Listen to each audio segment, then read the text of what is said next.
rubber meets the road, we stand tall. Through the grit and grind, we answer the call. Voices rising loud like a storm untamed. This is where the difference gets its name. Get in the truck, ride the wave of the sound. The 99%, we're breaking new ground. It costs nothing to be kind, that's the creed. Join the 99, fulfill the need. Get in the truck, ride the wave of the sound. The 99%, we're breaking new ground. It costs nothing to be kind, that's the creed. Join the 99, fulfill the need. Hey, welcome to the award-winning 99% Radio Network here in the Fishbowl. You are tuned in to Sideshow and Pitbull. How you feeling, Pitbull? I felt the luck of the Irish yesterday. Oh, yeah, the luck of the Irish. Happy St. Patty's Day to all those that are out of the brink. Hope you're not waking up today in some local jail and you guys all got home safely, man. You partied a little bit yesterday, huh? Just a wee bit. Just a wee bit. Just a wee bit. Well, that's what it's all about. It's everybody's Irish. Even me, my Italian ass has got my little Tamashanta. Ah, there you go. Yeah. See, I'm Scottish-Irish. All right. So we went to Shot Skis, which is where I'm going to have the beers and betties in July. And I'm just thinking, we're just going to meet up because everybody already partied all weekend. I mean, it's going to be a chill Patty's Day. Yeah. No. Band, live music, the whole thing, green beers, green shots, great food. Now Shout out to Shot Skis. Shitty Wednesday morning. Well, then I went to the place next door and bit the hair of the dog on the way in. There you go. There you go. Man, well, I want to welcome everybody and thank you guys for tuning in. Like, share, subscribe, because we are only getting bigger and better. For you, we are highlighting all our first responders, veterans, nonprofits, foundations, organizations. We are getting it. I want a big shout out to Johnny Rizzo with Motorcycle Mayhem, who designed our nice little Irish logo. Thank you, Johnny. Yes. He just came back from Daytona Beach, Florida. Today, we got an amazing day. We got the Litas of Fort Worth coming in. They're going to be talking about the MMIW ride, the Missing, Murdered, and Indigenous Women ride. That's going to be held in New Mexico over at the Navajo Nation. Mm-hmm. And it's also going to be doing a little pony ride here to raise funds. Then we got Paul Gregory, with Spokes for Hope. He just donated 20 bikes to the Garland School District, along with another 3 bikes to the Freedom House over in Fort Worth for domestic violence survivors. So we got a packed show. It's going to be great. Stay tuned, and we'll be back right after this. 99% Radio Network, broadcast and respect.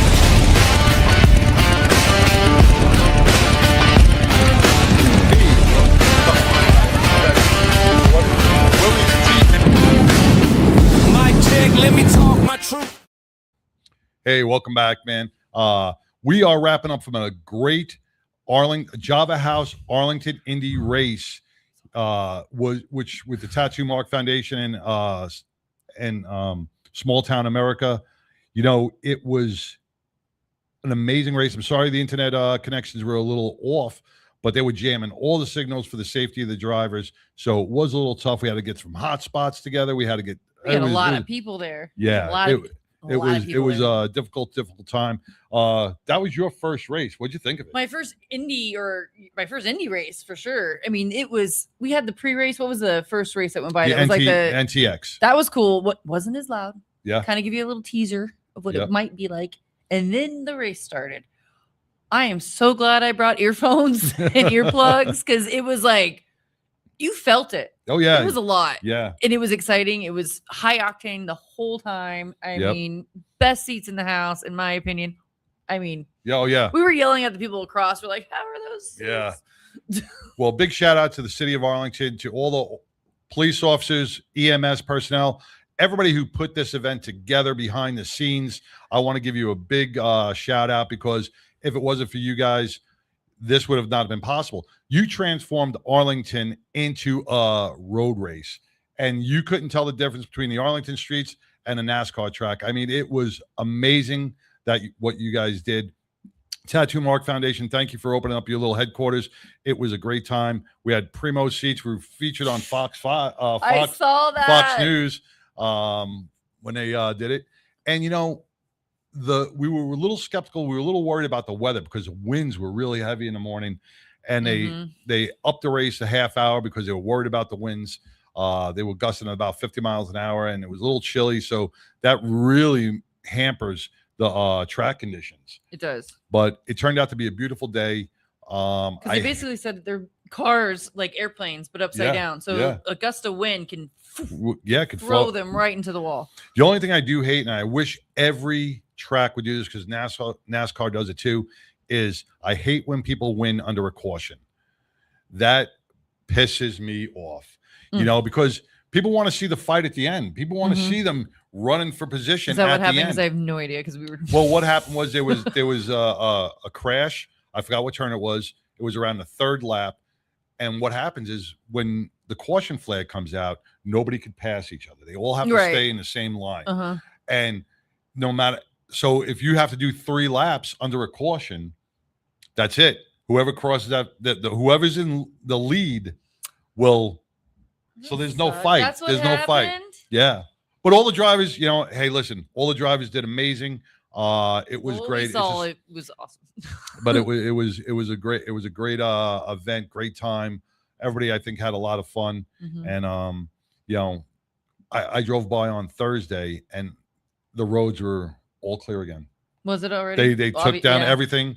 Everything was done except the grandstands are still there, but you know, everything road-wise. Yeah, everything road-wise. So, man, and one thing that's really good about this Grand Prix is a lot of that money that came in to the city of Arlington is being donated to the Medal of Honor Museum, and which was just built a few years ago.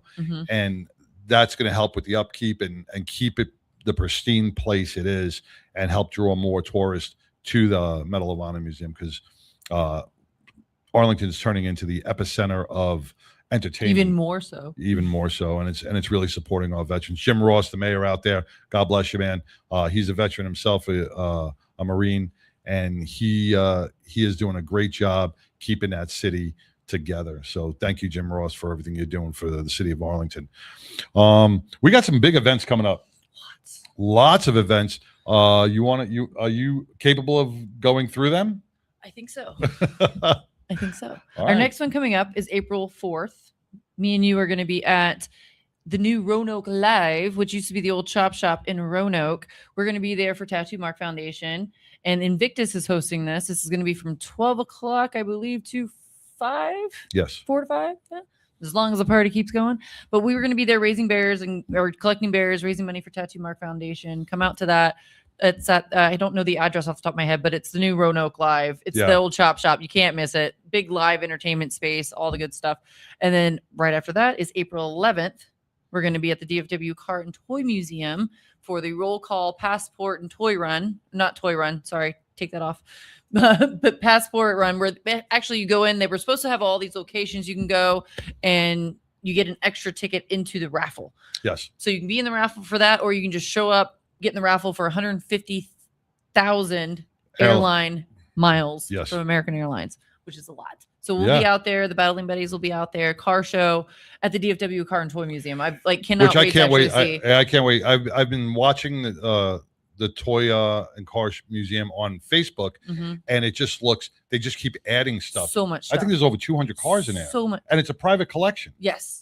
And it's cars, toys. There's in between all the different kind of collectibles. Anything you can collect, he's got it on display. Basically. And one thing is, it's free.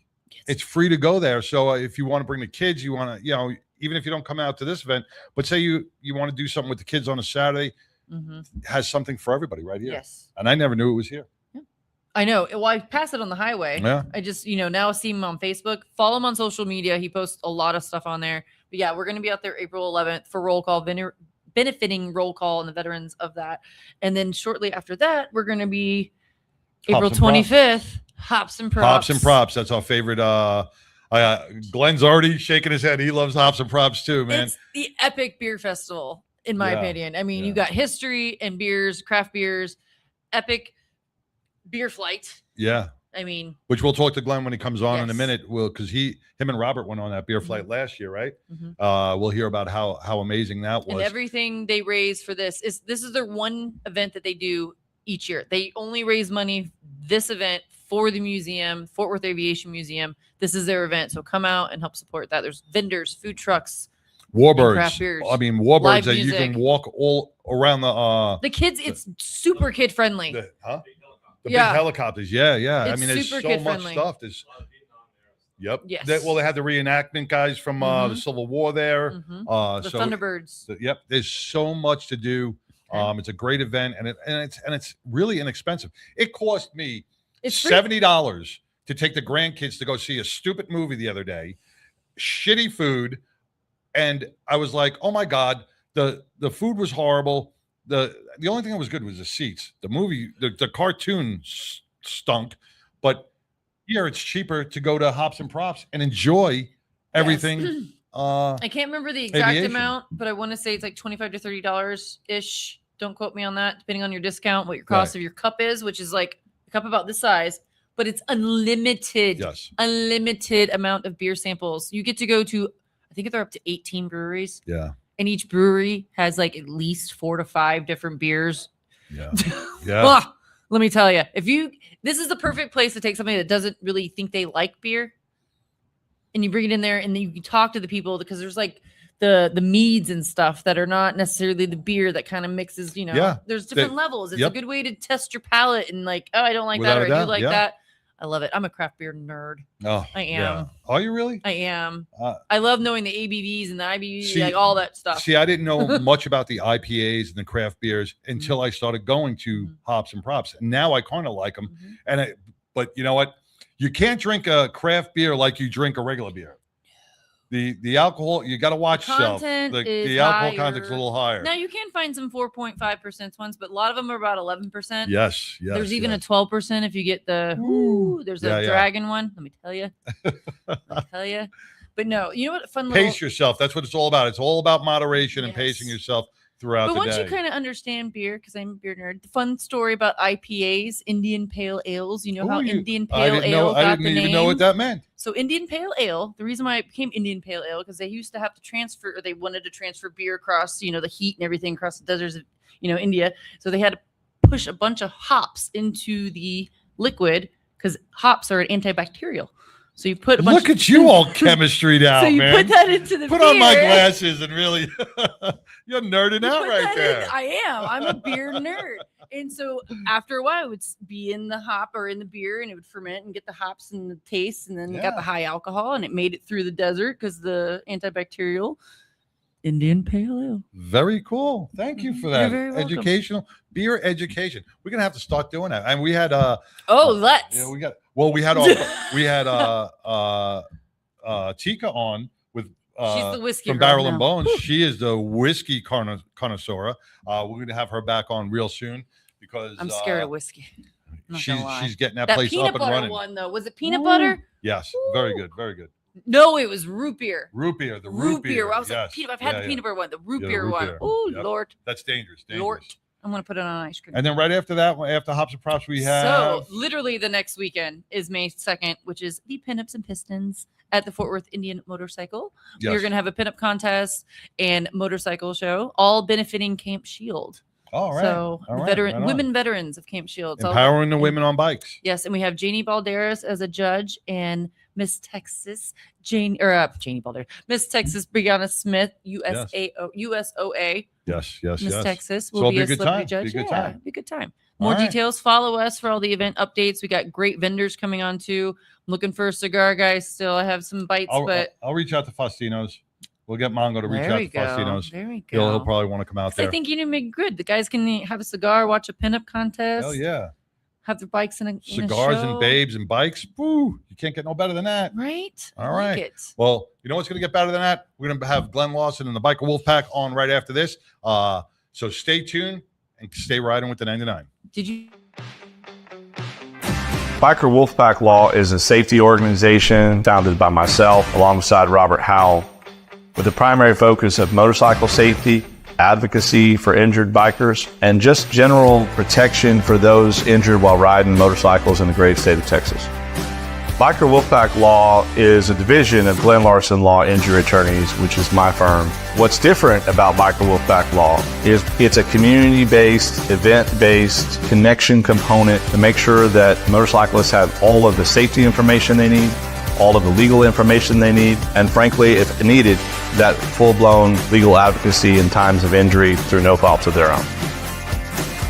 One of our big events is we do ASM classes, which are accident scene management classes, which are put on with the Road Guardians, group of riders that are usually EMTs, doctors, nurses that also ride. And so they know what can happen when you're out there by yourself. And so it's a very intense class, like how to do tourniquets, how to get a helmet off of a person without hurting their neck more, how to get somebody out of the middle of the road. We do those a couple times a year, and the more safe riders are out there, the better it is. The second division and component of Biker Wolfpack Law is to sponsor local musicians at bike nights or other community events that involve motorcyclists, but also just the community as a whole. And then third is larger charity organization events or rides to get out in the fresh air and have some fun. What I love most about representing bikers and motorcyclists across the great state of Texas is really one thing. It's about hearing the story. It's about going to motorcycle events, constantly meeting new people and making new connections. One of the reasons why I started Biker Wolfpack Law was to defeat and counteract many of the biases that are out there that, quote, motorcyclists are just dangerous. Make sure that motorcyclists are seen as exactly who they are, very hardworking, very responsible, and very dedicated individuals that deserve the justice that they need.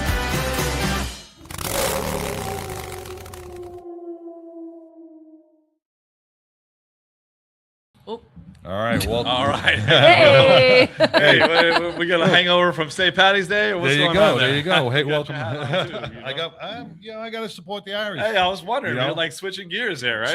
Tigger made oh man, she's gonna Corned kill beef me. and cabbage? No, she didn't make corned beef and cabbage. I She want made corned beef and cabbage. she, and I know I'm gonna screw this up, but she made it amazing. It was the meat with the potatoes on top. What Shepherd's pie. Shepherd's pie. Come on now. There you go. See, That is like You're Italian. knocked We'll let it out of the go. park, We'll let it man. go. We'll let it She go. made a shepherd's pie last night Ooh, with I wanna- regular meat, not with lamb, but with regular meat, and Yeah, it we'll forgive came out Okay. perfect. Came out perfect. Awesome. It was really good. Great. Really good. Hey, Robert Howell's on. Man, what's going on, Rob? Thanks for tuning in. Love it that we're seeing all these new faces. Sylvia Trevino, thank you for tuning in. JFW, man. And Madison Thompson, thank you. She's been tuning in a lot, Mhm. Madison. and Zach's All right. on too. Huh? Get in Oh, the well, Zach's truck. on yours. I don't Zach's see. on mine. Oh, Zach Capel, Small Town America.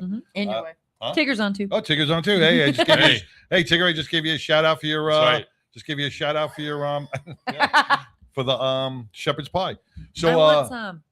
you know, Glenn, you just got back from Vermont and Boston. Yeah, How was the trip? that's right. It was amazing. Lots of snow and lots of cold weather and lots of eagerness to get home. But no, I was there visiting my daughter and in Burlington. We probably drove about 200 or 300 miles every day and went to a lot of different places. And I think she's probably like, it was a little bit of a whirlwind trip, but I was grateful. We didn't get caught in too much snow. We had to drive in it quite a bit, but it's still snowing up How there. was it getting out with the TSA with all that with all the lines and stuff? How was that? Was it a mess? Was it You a know,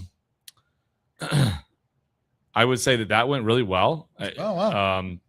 My mom is always like, on my butt about, where you gonna get to the airport. She's just still like controlling my route every day because I'm just a mama's boy like that. There you go. But the day I was flying out, to answer your question, I get to there were 0 people in line of security and 0 people at the ticket counter. Huh? Now, I don't know what, like, I'm more Scottish Well, I don't than I am think- Irish, but I was like, man, is this luck of the Irish or what the hell's going There on you here? go. It's not really necessarily a spring But break spot, it was though. great. Now I would say that I don't think I'm not a huge fan of American Airlines. I've had a lot of issues there, but got home okay. And That's good. probably next time, if you're like from Texas or from the South and you want to go to northern New England, right, Vermont, upper New Hampshire, that kind of stuff, easier way to do is fly to Montreal and drive across the border because it's nonstop that way. Otherwise, you got to make all these stupid connections, and Oh, you're stuck yeah, in yeah. Philadelphia I was there till 2. My flight was like 6 hours. I didn't get to Vermont till like 3 in the morning. So, Jesus.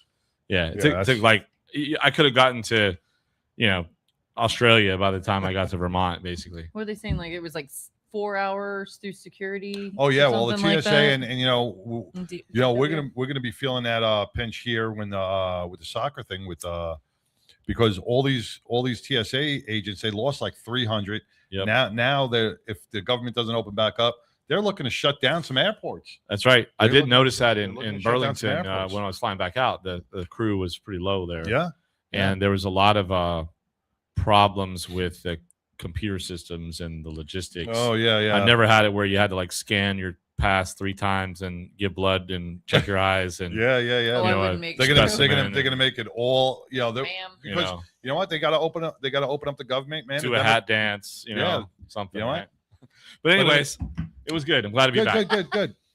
Jody's on. Hey, welcome, Jody, and your mom's on. Oh, They're all Deborah's checking always out. on. Deborah's always on. Glam. Oh, I saw she partied like a rock star this Yes. weekend. Your mom partied like a rock star. I saw her out there. Well, I called her this morning and she didn't answer twice. So I'm like, oh Lord, she went out. Yeah, and she posted it on She Facebook. was out at Daytona, Yeah, you know. yeah.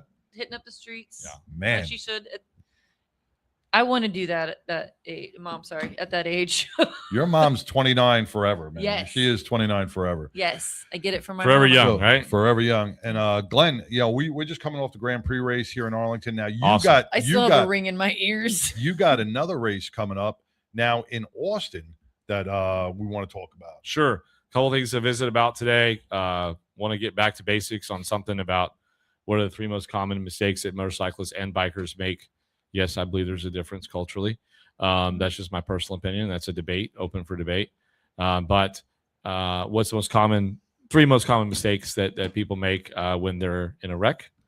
So we'll talk about that in a minute. And secondly, MotoGP. What is it? You know what OPP? And MotoGP is so awesome. It's the only MotoGP international superbike race with all of the international talent from around the world. It's basically the F1 equivalent for motorcycles. Wow. It is in the Circuit of America's track. It's going on Friday, Saturday, Sunday. You got that flyer up? And Is that the place that I went to? Yep. That place Yeah. is awesome. And it's interesting you say that because I will to all my Harley folks, like I get it, but like people who ride super bikes, they're like, where do I sign up? Right? Really? Yeah, this is a big Tickets deal. are on sale now. If you're looking at the flyer now, tickets are on I sale. wish it were my race. I wouldn't be sitting here if it was. That track though is really cool. I But, mean, and they're building next to it too. Like I don't know if it's how far they've gotten, but when we were leaving, they're building a theme park next to it, like Wow. roller coasters and stuff.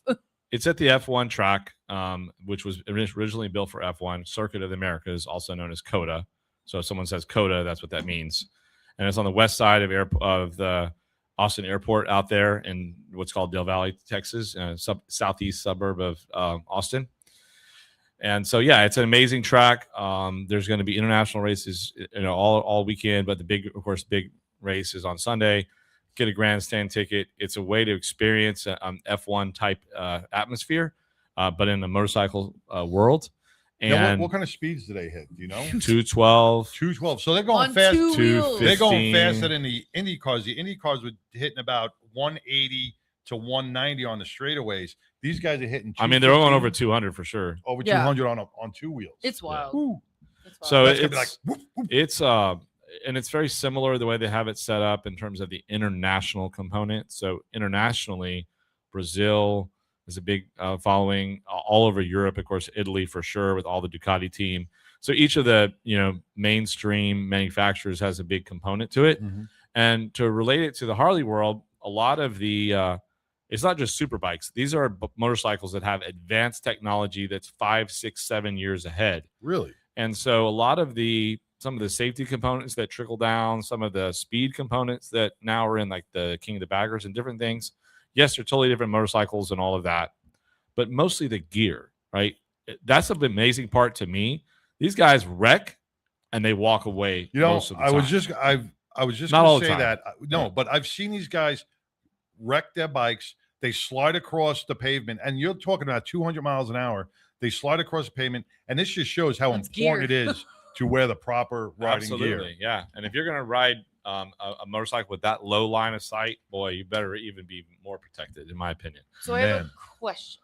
Like Sure. you're a non-knowledgeable person of this. So you said it's different than the Harley race. So what kind of bikes are in this race? Like what All the brands? Like I mean, Ducatis all the and like the big all the super bikes. all the big manufacturers have their own How teams. many different ones? Like There's at least 8 to 10 of them. You know, Suzuki's and Honda, but Ducati's got a big parent range, and then I mean, there's a couple of others out there, but and then each of them have different variances in there. But it's like in NASCAR, right? You have a Chevrolet, but then is it really a Chevrolet anymore? It doesn't. Right. I mean, it's not really the got the sticker. core.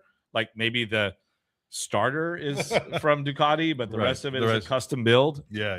but the custom build comes from their company and their right. brains, so And it's so, all about what that. Like on company makes Thursday, up. they're doing a hand built bike show. There's a lot of hand built bikes that are there, but it's again to correlate to the Indy. The Indy is similar to, I would say, circuit wise, the King of the Baggers race weekend that happens. Right. Whereas in the next level up, which there's a lot of controversy between Indy and F1 because they're two technically different.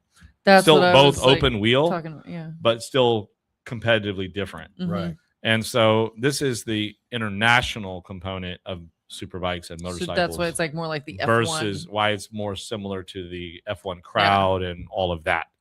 And like the one in September that happens at the same racetrack will have maybe 25, 30,000 people. This will have 150. It'll be packed. How big is the track? I think it's 2.9, around 3 miles. 3 miles. Wow. It's all the different S turns and everything. You should come down and check it out. Yeah, we're gonna try to get down there. So what we're doing there, just to kind of put a little plug for something, is that we're supporting the FCA, Fellowship of Christian Athletes.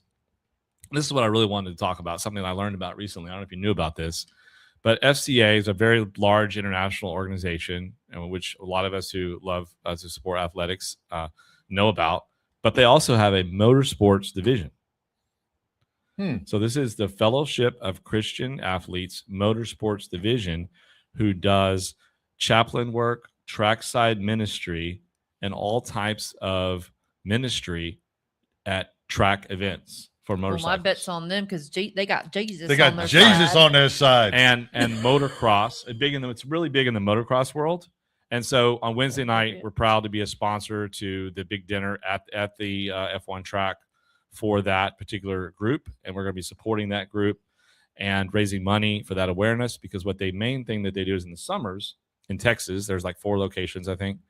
They hold these Christian ministry workshops at motocross event camps for kids. Nice. So they teach motocross skills and with a faith-based component and a ministry component at the same time. It's an amazing crossover concept, and it just shows to you that there's a lot of integrity in that world, and we must support it. So that's what we're doing. And it's funny that you brought up the faith-based aspect on the show, because when we look at some of these, most of the successful people that we have been around, like TK or any of the athletes or Mike Kislak, they are all faith-based, successful people. And what it does is it keeps your mental mindset in a clearer division where it doesn't go above anybody else, and you stay level with yourself. And I like that, and I like that aspect of it. And how we got connected with it was one of the ambassadors, Jennifer, came to one of our access team management courses and took the course that we sponsored and connected with us and said, "Hey, do you guys want to come?" And it was like, where do we say yes? Well, yeah, absolutely, we're in. So we're so proud. Can't say no to God. That. Yeah, I mean, can't say no to God. And it's just something that it really resonates with me, because for me personally, when I'm representing an injured motorcyclist, there's a lot of heavy counseling components to it, and there's some crossover into some of the similarities of what the chaplains do, because there's a lot of really heavy things that we have to cover and talk talk about. Well, so that's what we're doing. Come check out the race. Friday is just the practice laps. There's some events on Saturday. Sunday's the big race. If you can't make it for anything, make sure to go to the race on Sunday. That's the main event. Yeah, and you know what? I hope to make it out there, because that's going to be a lot of fun. I've never seen it before. You went to the smaller race. I went to the bagger race, the King of the race. Baggers race. It was really so this cool. has got to be intense. So hey, greetings to Massimino from Italy. What's going on, brother? So go get your tickets to the MotoGP. Tickets are on sale Definitely. now. Just go online, purchase your ticket, man, and have a great Saturday out at the racetrack. Learn We- something new. They got all the Yeah. manufacturers out there. Get They got out all and the learn bikes something. out there. You know, they got lots of different things going on. Be a But I lot- do want to switch gears in a minute to a legal thing. But go ahead. No pun intended. Oh yeah, just switch them up. Switch them up from God to lawyer stuff. Go ahead. Can you tell I need to get going today? Do I seem a little jittery? I'm like, one of my crews texted me to take care of a client. But no, what I wanted to visit with y'all about is I was thinking about this as I was up in Vermont and as I was coming back is what is this simple message that we can just continue to relay every single time? And it has to do with, I did an interview yesterday. One of the questions that was asked to me was, what are the most common 3 mistakes that a motorcyclist or biker makes when injured in a motorcycle wreck? And I want to cover those now. Right now? What do you think they are? Write me out. What do you Right think? now? What do you Right think? now? What do you think Write me they out. are? Well, you After know what? the wreck, They call their insurance company first. they called her wife. Just kidding. Well, they call their insurance company first, which I know is a big mistake. Right? It's one of them, but it's not the most common. It's not the most common. Well, I guess They make statements to the police. That you kind of have to do you usually. have to do that. All right. So, are we talking about a wreck by themselves or with another Like vehicle? somebody, another vehicle or another entity or some other person is Most responsible. Common mistake: not getting their information, the other person's information. The most common mistake, the number one, is they're so grateful to be alive that they don't seek medical or True. They're like, I'm good. I'm good. I'm good. or legal representation on day 1 or day 2, and they wait, 'Cause your and then they adrenaline's wait still like going. 2 or 3 weeks, and the theme of it is they're so focused on their motorcycle and not their health.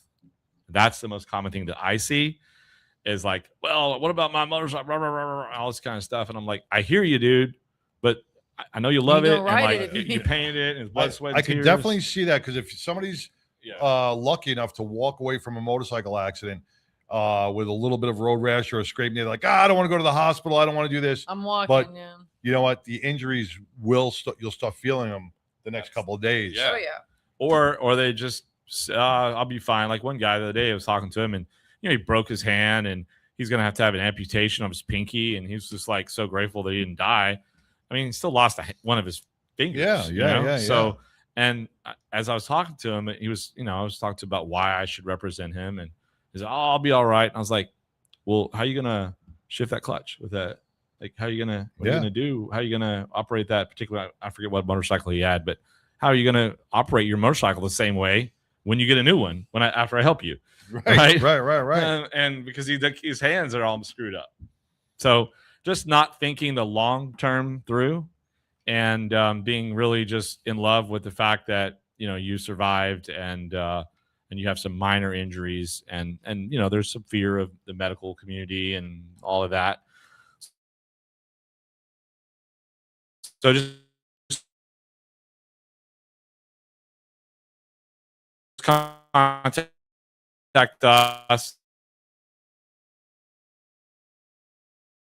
on a mistake and giving them a statement. No, people do that. Yeah, they like try to make a claim, try to handle it on your own. Don't handle it on your own. But really, it relates. We all like to stay in our lane and know what we're good at. And when some people are not really quite okay Good with at that. getting out of your comfort zone, right.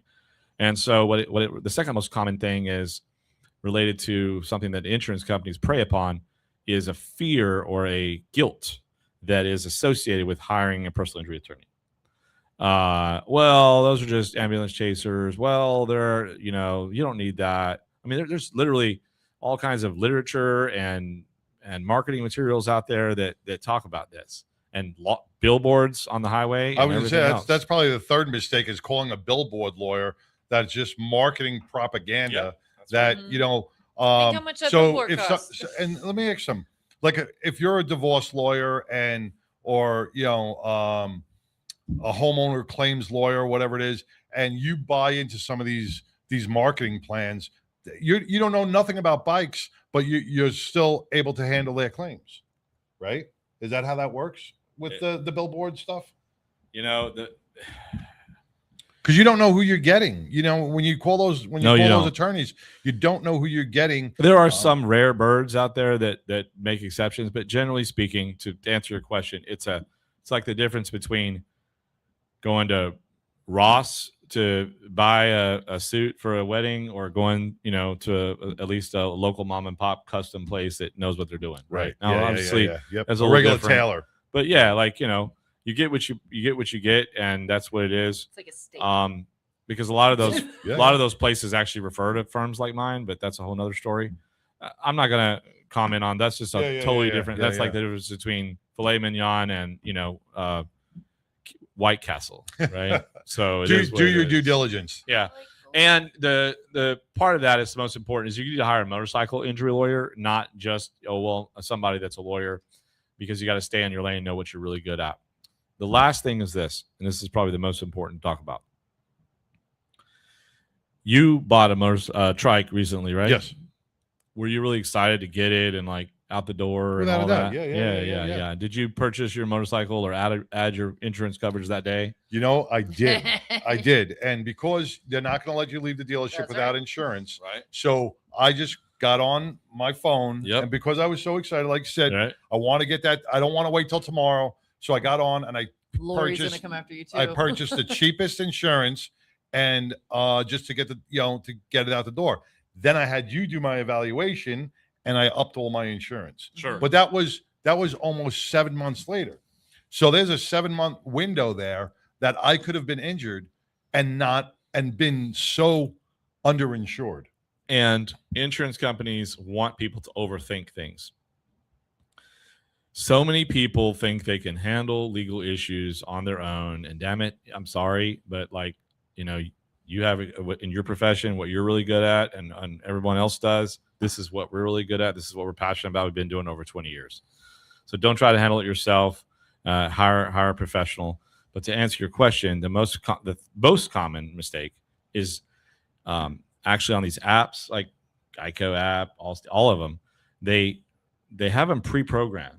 Where this is where people need to listen up on something, in my opinion. You have an ethical and a moral obligation to yourself and your family to buy a lot of insurance. And frankly, and a lot of bikers are going to get mad at me for saying this, man. If you can't afford to do that, then you probably shouldn't be riding.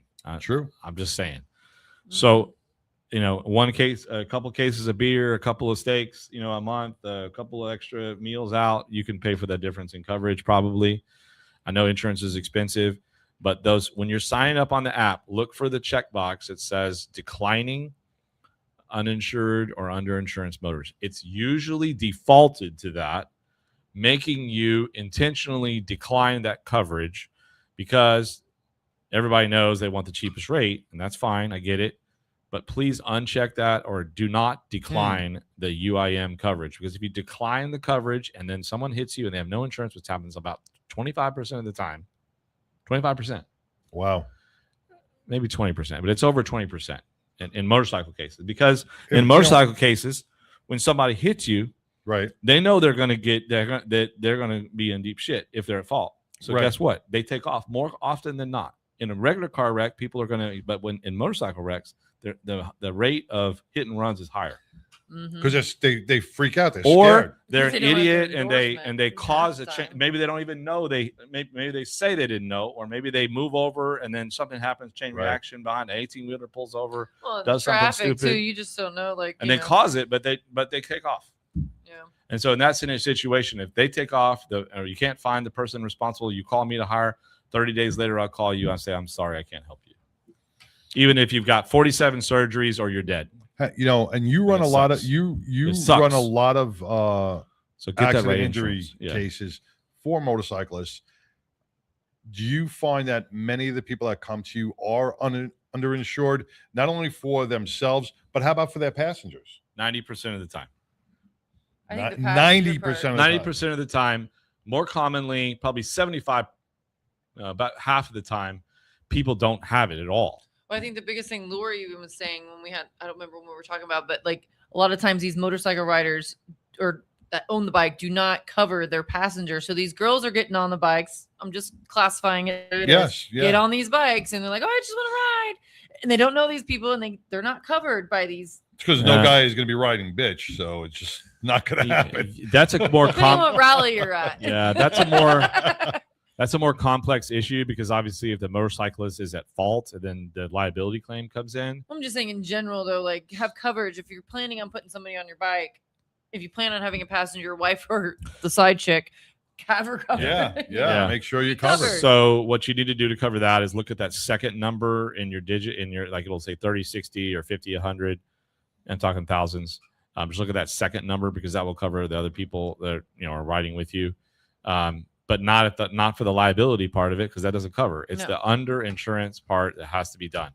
So to answer your question, 90% of the time people don't have enough coverage. Most people have some coverage, but if you're going to ride motorcycles, you need, if you can afford it, you need 100,000 in coverage. Period. Now, Glenn, let me ask something for uninsured motorists, not the liability part. For some of the people out there that are listening that are going, oh my God, that's a lot of information. I don't know. I don't know how to evaluate it myself. How could they call you and absolutely and find out if they are uninsured? Just call my office 737-WOLF. Tell them you want to do an insurance review. We'll do it. Takes me about 45 seconds, literally. So I just look at it and I can tell you the answer. The short answer is to keep it simple and sweet.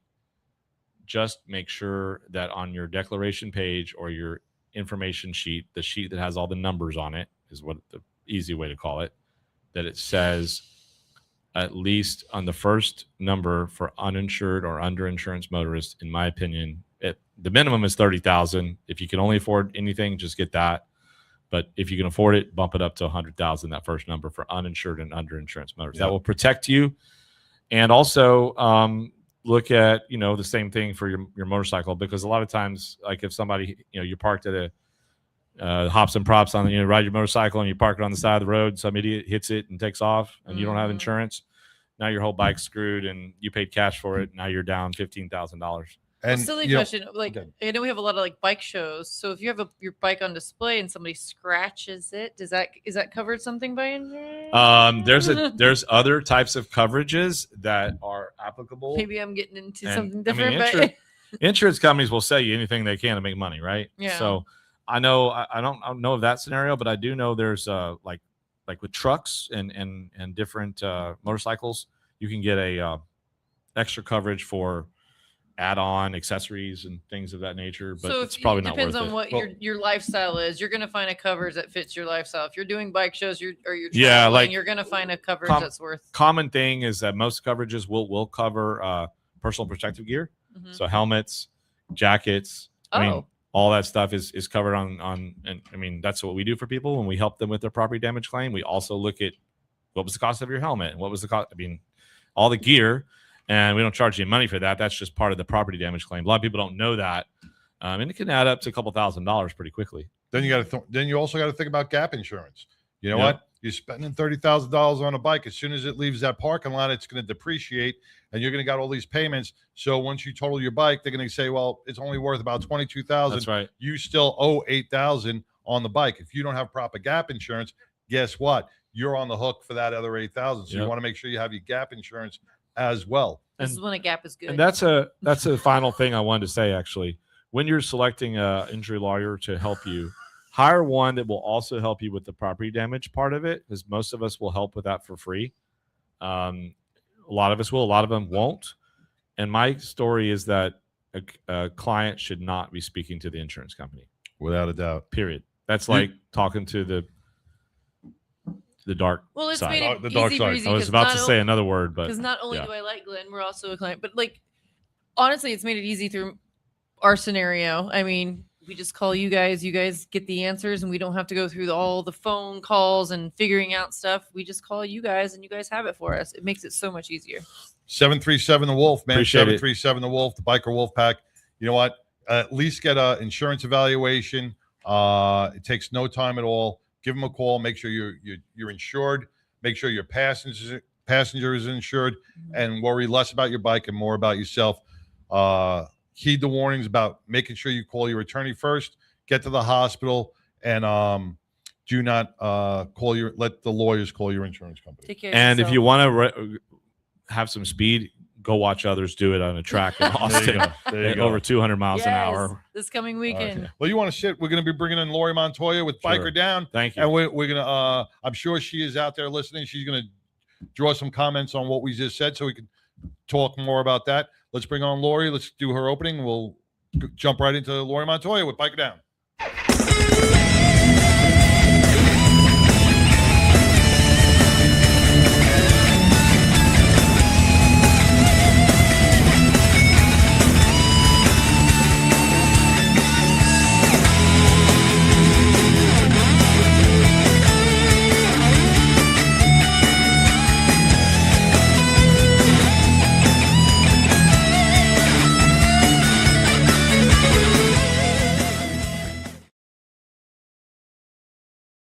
Leather Up will keep you safe while looking great with a huge selection of armored and casual flannel shirts. From beaded to sleeveless, Leather Up's got badass gear for all riders and all seasons. Leather Up with 3.5 million customers since 1999.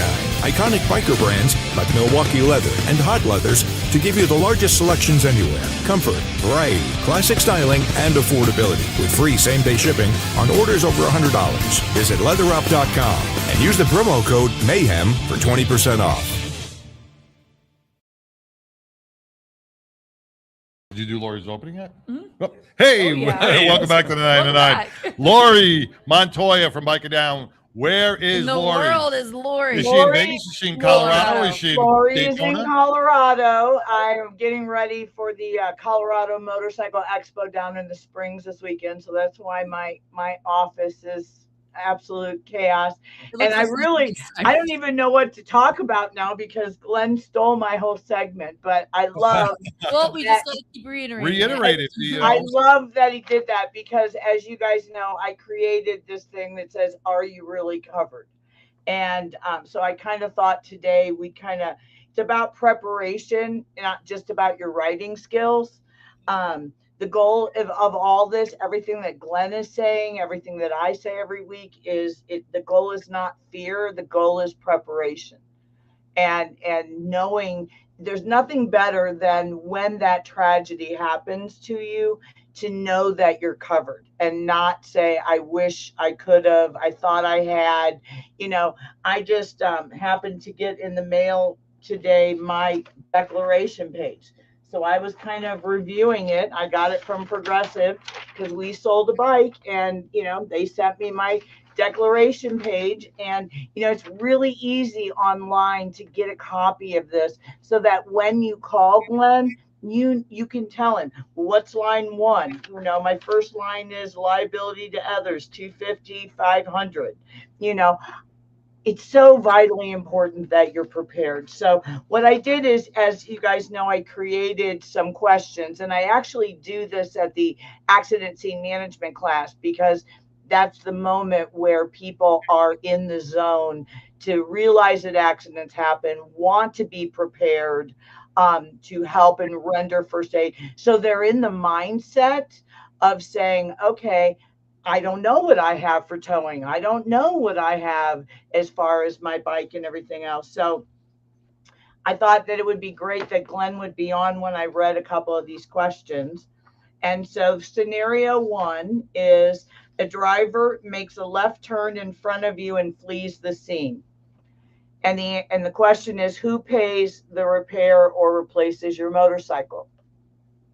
So what everybody listening should write down or think about is, what coverage do I have? And if I get hit by a driver making a left turn and they flee the scene, who's going to pay for my repair?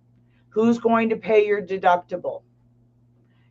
Having liability only, you just answered your own question. You're SOL, you're not going to get anything.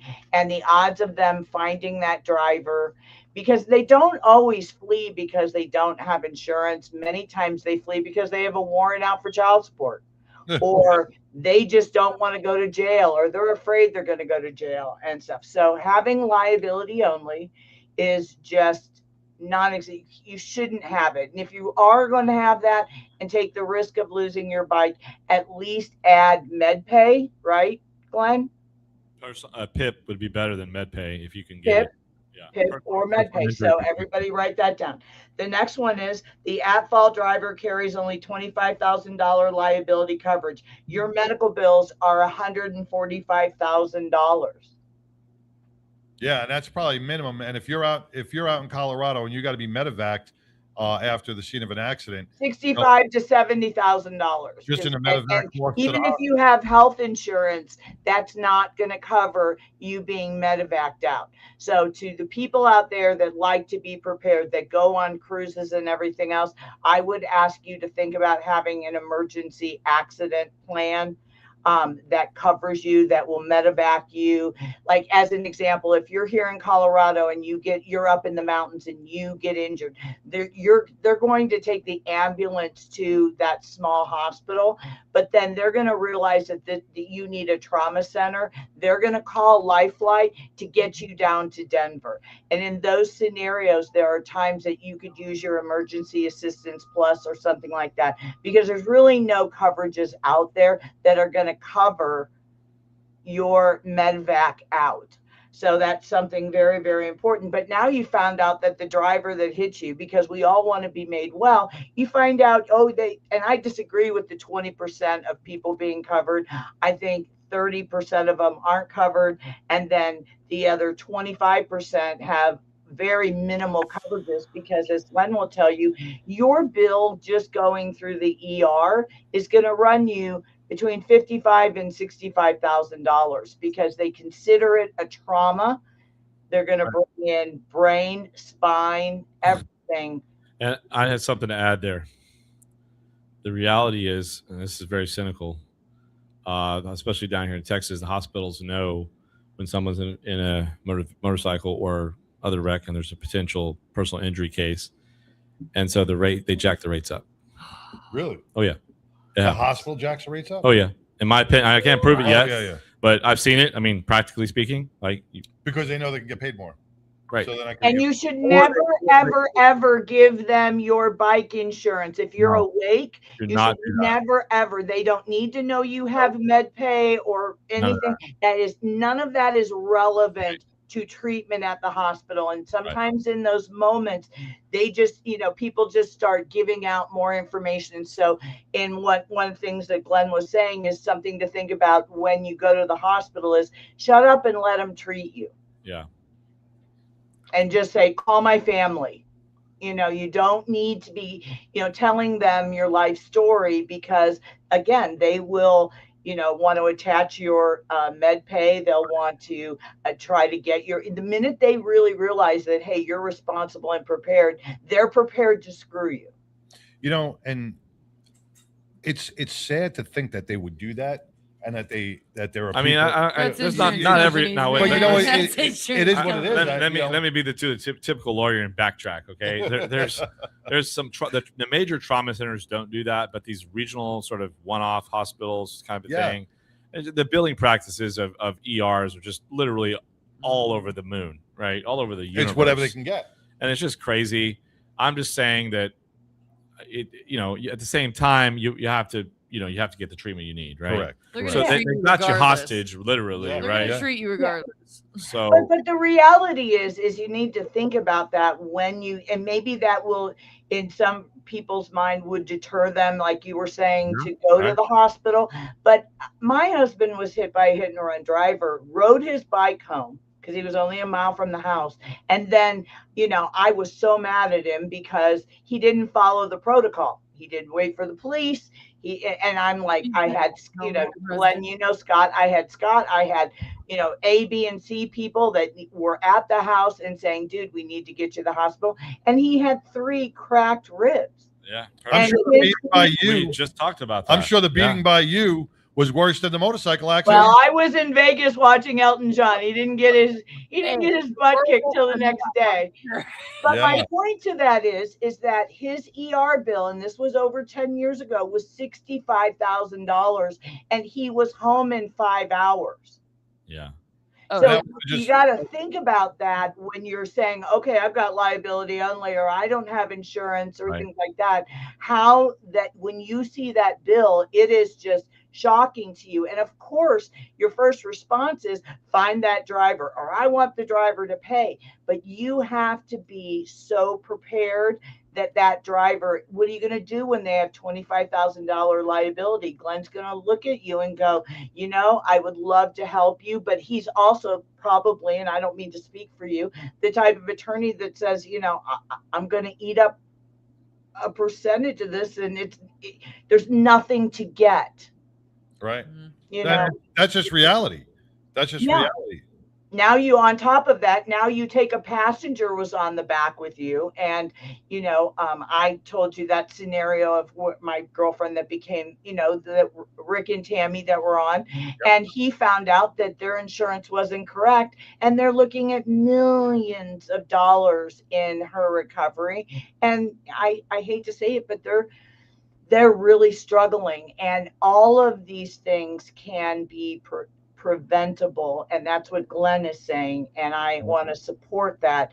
Is if you throw a leg over, if you've got that fancy bike, if you've got $20,000 for a customized paint job, if you're riding with a $500 helmet and a Bluetooth this and everything else, and an $85 Harley shirt, probably more than that, it is beyond comprehension to me that you will not spend what would be roughly, depending on your state, maybe an extra $100 and something a year to carry underinsured and uninsured motorists. There's just no excuse. If you're blessed and you want your wife to raise your small children, and you go to Biker Down, get the Aflac. It comes with $35,000 accidental death benefit. As we talked about with Rick and Tammy, had they gotten the Aflac, they would have gotten almost $27,000. There are things you can do in reference to what this sport is, and what we spend to go to Sturgis, what we spend to go to Daytona, what we spend to go to a rally every weekend. You can, if you can't afford it, you can't afford to not have it. Okay, next scenario. And then you're 150 miles away from home and you're headed to a bike rally. Your motorcycle breaks down 150 miles away from home. Does your insurance include roadside assistance? I cannot tell you in an accident scene management class how many people have no idea what the answer to that question is. And if they do have it, they're so proud that they do have it. I'll say, well, how far will it take you? I mean, think about that. You're throwing a leg over and you don't even know how far your towing will take you. If your towing costs $600 to $1,200, do you have that cash readily available because they don't take checks? You know, these things, in the last one I have, you kind of covered on, but husband and wife are riding on the bike. The husband goes down with wife on the back, and spouse and family member are severely injured, possibly paralyzed. They have full coverage on the bike with $250,000 bodily injury and full coverage. But is the wife covered for her injuries under the policy? I take that to Glenn. Is the husband at fault? Is the what? No, yeah. Well, I mean, there's no other car involved. It was slick. He lost control of the bike. She got thrown from the bike. She's paralyzed from the waist down. Is she covered under his policy? Well, it depends on multiple factors. Number one, every policy is written differently. There are some that would cover that, some that not. But ultimately, it also depends on, was it a freak accident, or in other words, if it's just an accident, random, act of God, nobody else at right? fault. A deer runs out. There's no way that the wife could make a claim against that the husband was at fault. Right. There's none of that. It's just a random freak thing. Probably not. No. I don't think and one thing that we were learning, liability only protects you if you're at fault. Right. But the other thing is it doesn't just what people should think about on their policies is something called an intra-family exclusion, right, or a household exclusion. And so again, I'm not an insurance person, but what I'm saying is these are scenarios that you need to know completely if your Yeah. passenger is covered, if your grandson or your nephew wants to go for a ride, are Yeah. they covered? You know, we as bikers just love to throw people on the back of our bike. Come on, let's go for a beautiful ride. We're just going down to 7-Eleven or Circle K. But knowledge is power, and how many people get hit within a few miles of their Yep. home. Yeah. You know? And you just need to get a professional look at it, and Yeah, somebody can answer that question in about 5 minutes right. or less. And John, did you fill out the Biker Down app? Yes, I did. I'm Okay. all in. I'm all in. Yay! So, Glenn, you haven't been with us. Biker Down, I launched a Biker Down app about a month and a half ago. And what we do with that is we've created an app where not so much the injured rider, but if people that are riding in your group and things like that also have the app, they can do a help request in real time. They can get right on their phone instead of having to find Biker Down, go to the website. They can do it right on their phone. They can also report accidents. Now, it's not like Life 360 that says alert, alert, you know, John's been in a crash, but it will enable the riders to report those accidents to us. It does not override calling 911 at any time. We've also added resources on there, motorcycle safety resources, legal resources, towing resources. And we hope that, you know, you'll take a look at it sometime. And I put on the comments to everybody that it's completely free. We don't ask for anything. But, you know, it's also a way to get information and interact with people in real time. So we're Just real proud of just that. another tool in the toolbox. That's There right. you go. You know, and if we ride, no matter if you're riding just locally or if you're doing a cross country trip, you want to make sure that you are fully covered.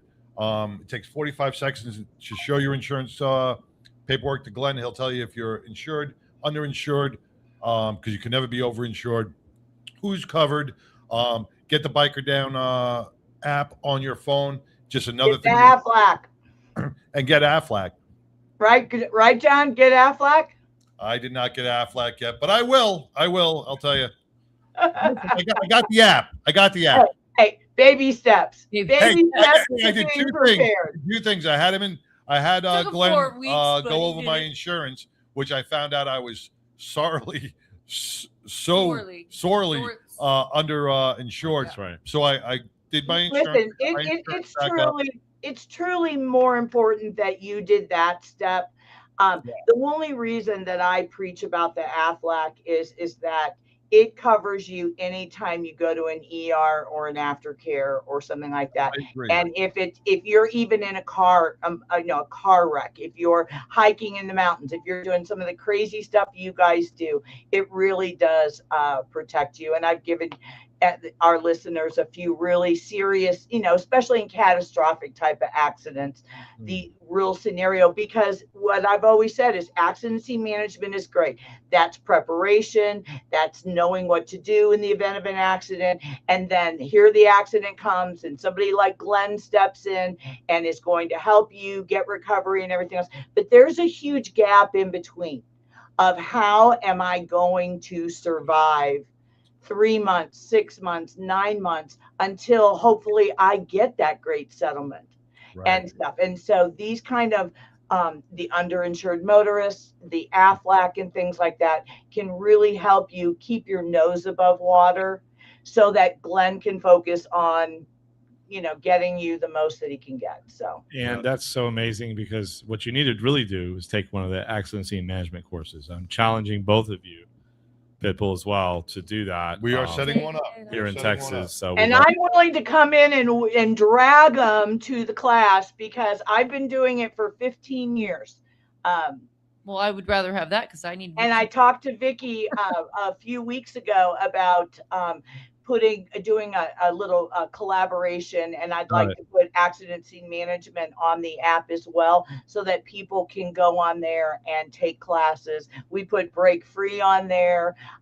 We also have a new sponsor. It's called Full Throttle Coffee, or Get Full Throttle Coffee, and she's donating 5% to Biker Down. Anybody that buys some of the Get Full Throttle, and we'll be interviewing her this weekend for some of our programs and things like that. But we're just continuing to plug away and making hats. And my daughter opened up her store at Breckenridge. So, Lori, I if you love could, Breckenridge. Lori, if you could just see, Homie just posted when you said about the 9 months, 8 or 9 months until Glenn could do this. Homie just logged on and said, "How about 18 months?" So I guess Homie had to wait 18 months after his accident. Yep, is that in Ponytail? Is that It what it took happens. for you guys? About 18 months when Homie was in his accident? Well, depends on.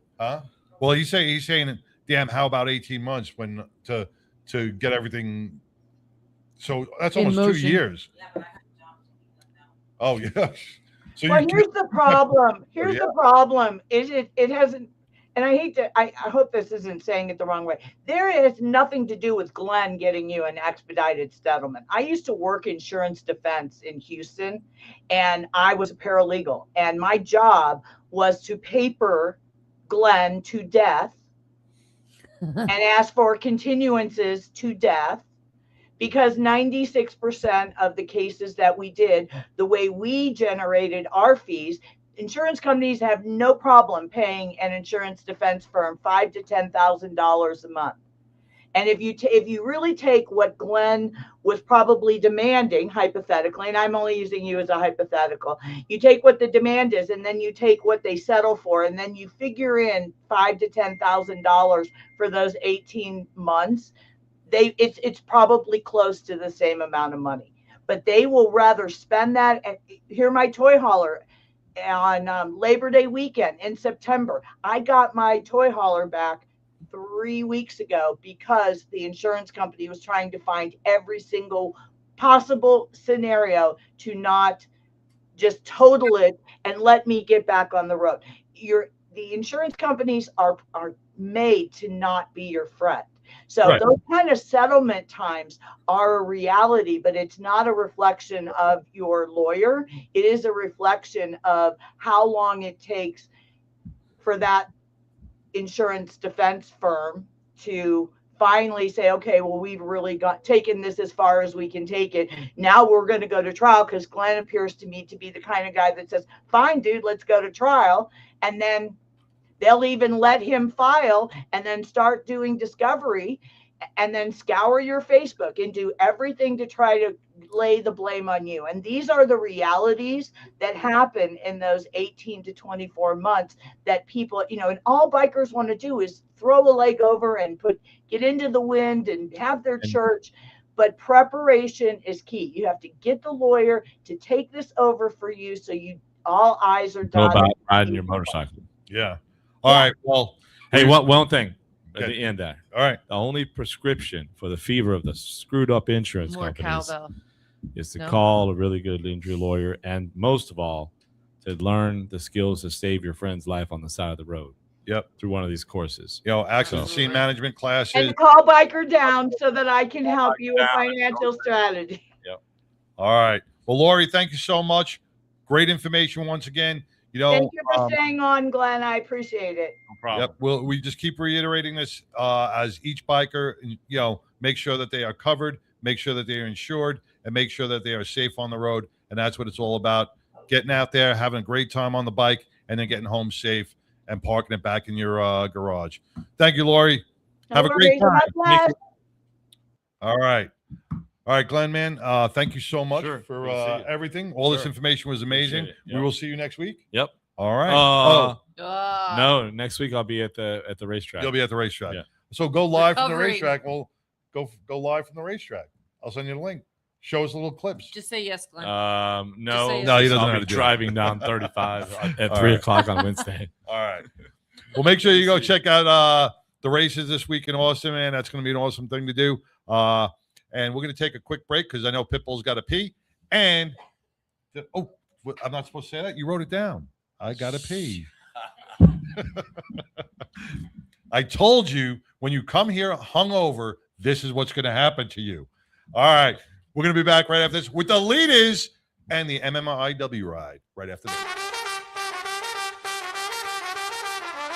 Red lips, tied up curls, high heels, flag unfurled, Lone Star Stitch, on their scene. Sunday drives and freedom dreams. They roll up to the VA gate. Coffee cards, they're never late. Laugh lines, old stories glow. They salute, then steal the show.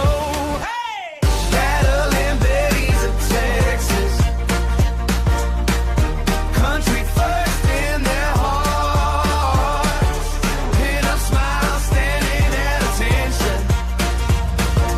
Teasing waves, vintage art. For every soldier, every medic on call, every siren. In the dark of the fall, they bring hope, bring heat, bring charm. Like a hook, like a shield, like an arm.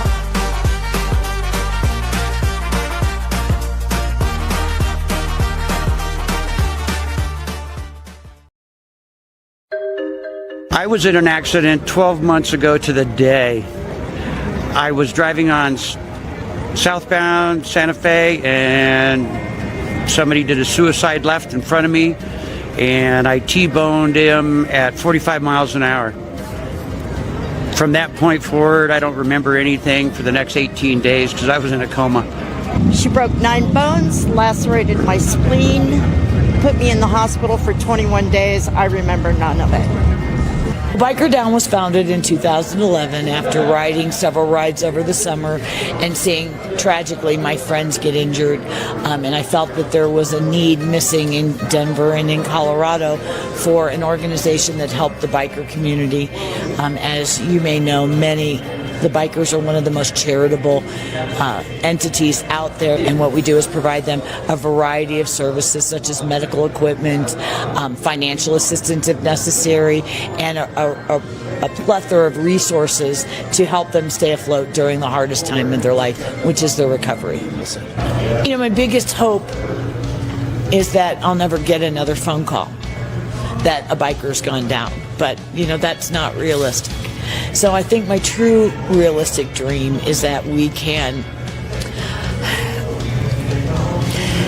help as many as we can help, because it is life-changing for them.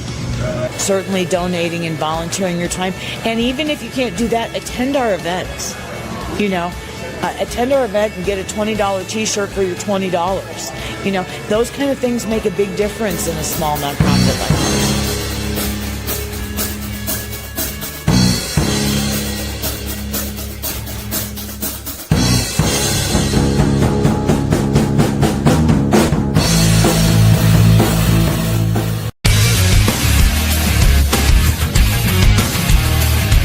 Hey everyone, my name is Alex Arkangelski, CEO and co-founder of Break Free Technologies, and this is Break Free, a motorcycle helmet accessory that easily mounts to pretty much any motorcycle helmet out there, and it's the simplest way to improve your visibility day or night. Break Free's got a sensor array built into the unit itself, so there's nothing to mount to the motorcycle, there's no wiring, everything is inside the unit. It's got 100 ultra bright LED lights that light you up during the daytime and nighttime. Anytime you slow down, Break Free activates, no matter how. Engine braking, downshifting, regular braking, emergency braking. You slow down, it turns on. Break Free is a small company. We're only 4 co-founders and 1 employee at this point, and we're all passionate motorcycle enthusiasts. We love riding, and we've created this product for our community. We wanted to make sure that motorcycle riders are safe and seen out there on the roads. We saw a huge need for visibility, and that's why we've created this product. My name is Carol Saint, and I ride with 99. Hey, I'm Homie, and I ride on the 99. You can watch it every Wednesday, 99% Radio. Hello, beautiful people. I am Chaz. I ride with 99, baby. Woo! 99% Radio every Wednesday. Stay tuned. Woo! Y'all be fantastic. All right.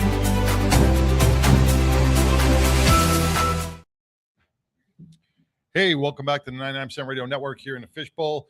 We just heard from Glenn Lawson and Lori Montoya from Biker Down, and Glenn Lawson with the Biker Wolfpack. You know what? Those insurance information, you got to be protected, man. Make sure you prepare before you get on a bike, before you throw a leg over. You want to make sure. There's a lot of crazy drivers out there. May not be your fault. So you want to make sure that you and your passenger are covered. So on that note, even if it is your fault, even if it is your fault.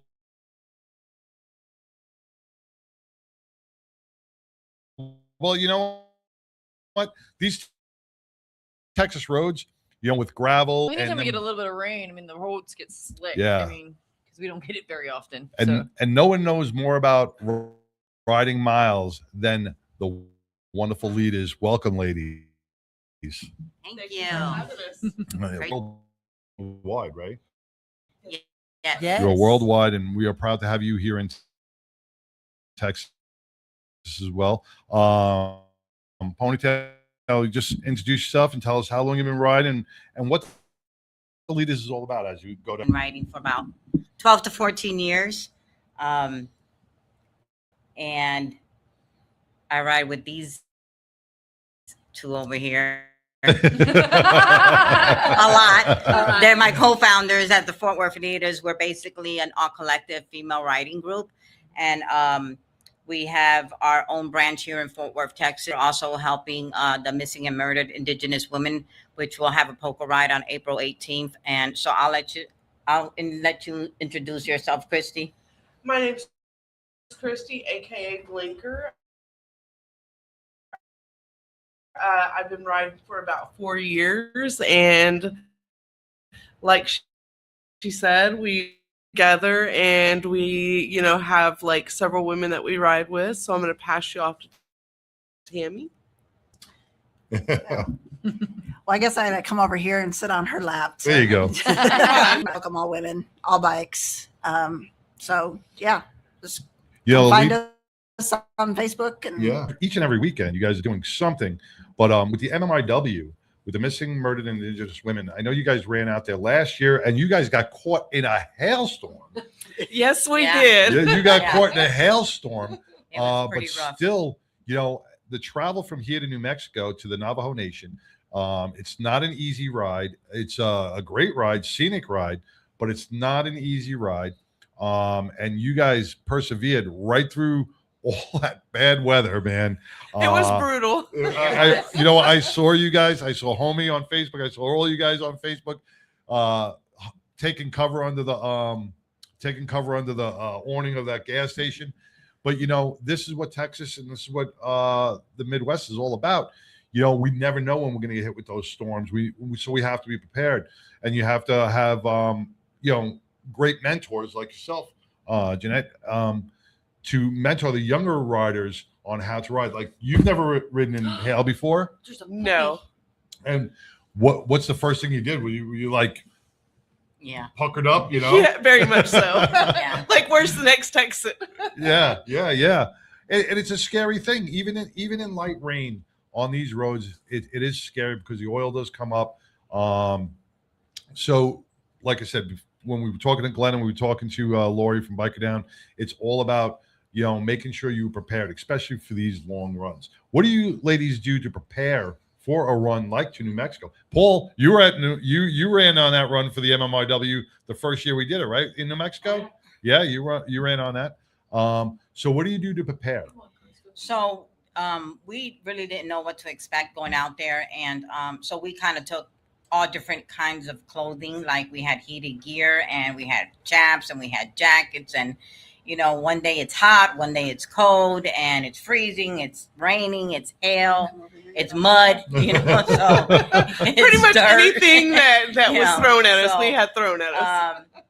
And you have to have obviously H2O, all the time. So keep yourself hydrated, even though it's cold or whatever. It was very brutal, but at the end of the day, our mission was accomplished. We went out there to raise awareness for the missing and murdered women, and we met with some of the families, and they welcomed us. Right? Yeah, it is, and they were just so very nice to us. We're riding. The ride is escorted by the Dene riders, and they're good guys.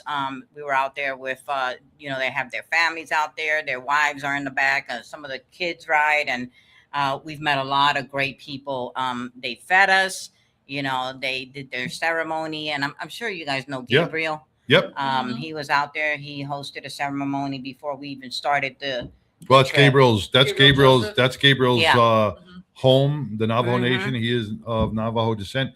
Let me just, for those who do not know or are in the dark about what the MMIW is, let me just read you something off their website. And the statistics are staggering. Yes. You know, missing and murdered Indigenous women, MMIW statistics reveal crisis where Indigenous women in the U.S. face murder rates 10 times the national average. Over 4 in 5 Native women have experienced lifetime violence. Homicide is top 5 cause of death for Native women ages 10 through 44. The high violence rates, more than 56% of the American Indian and Alaska Native women have experienced sexual violence. 55.5% have experienced physical violence by an intimate partner. The murder rate, homicide is the third leading cause of death of Native American women ages 10 to 24.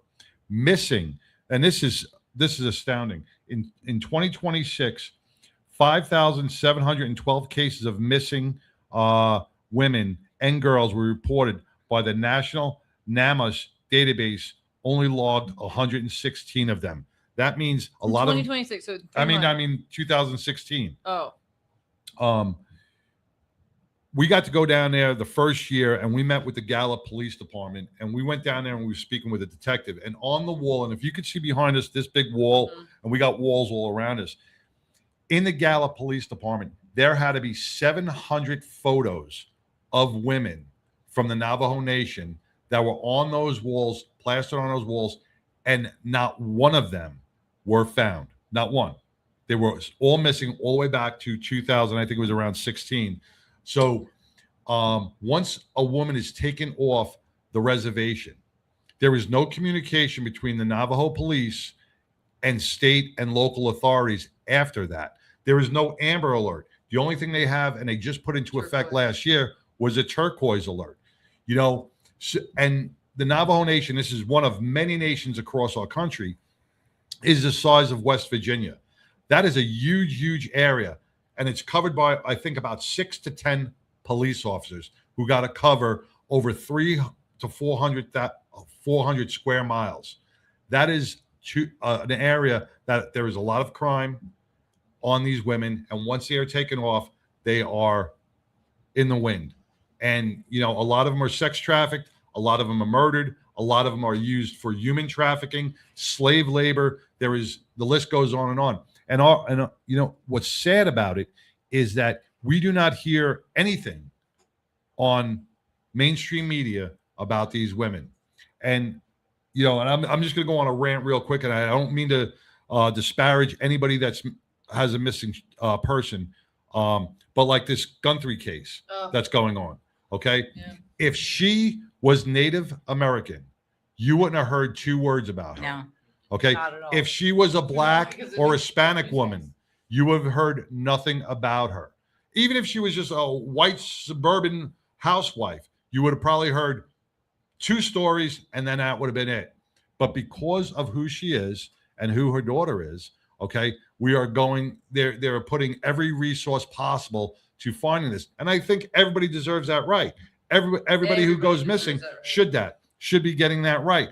Not just the elite, but these Native American women deserve better. They deserve more. 100%. And well, I know we had no clue about any of this until 2 years ago when we first heard it from you. They started it here, and then what is it, 99 worldwide, Brian Wilburn took it over for the second year, and we went out with him and met with him in Amarillo, and he's, has helped organize this as well. He's helped us a lot as well. He's taken this on as a major project. He does a great job in getting this done. And that's his passion in this, because, and everybody's passion should be about that same thing, because a human being is a human being. Doesn't matter where you live, what nationality you live on, or what your economic status is. We are all humans, and everybody deserves that same right. And that's why we felt compelled as the leaders, as a women's group, to go out there and show support and show them that we're listening and we're here for them, and we can help them, whether it's financially or mentally or whatever the case is. Getting the word out. And bringing awareness through the rides and the events. And when you're riding your motorcycle through that Navajo Nation, which I'm not gonna lie, even the Navajo Nation, those roads are a little bit rough. Oh yeah. Some of them forgot their tires somewhere out there, but we ain't gonna talk about that. You guys do the four corners. Wasn't it Brian that actually like hit a pothole and his bike got destroyed? Yeah.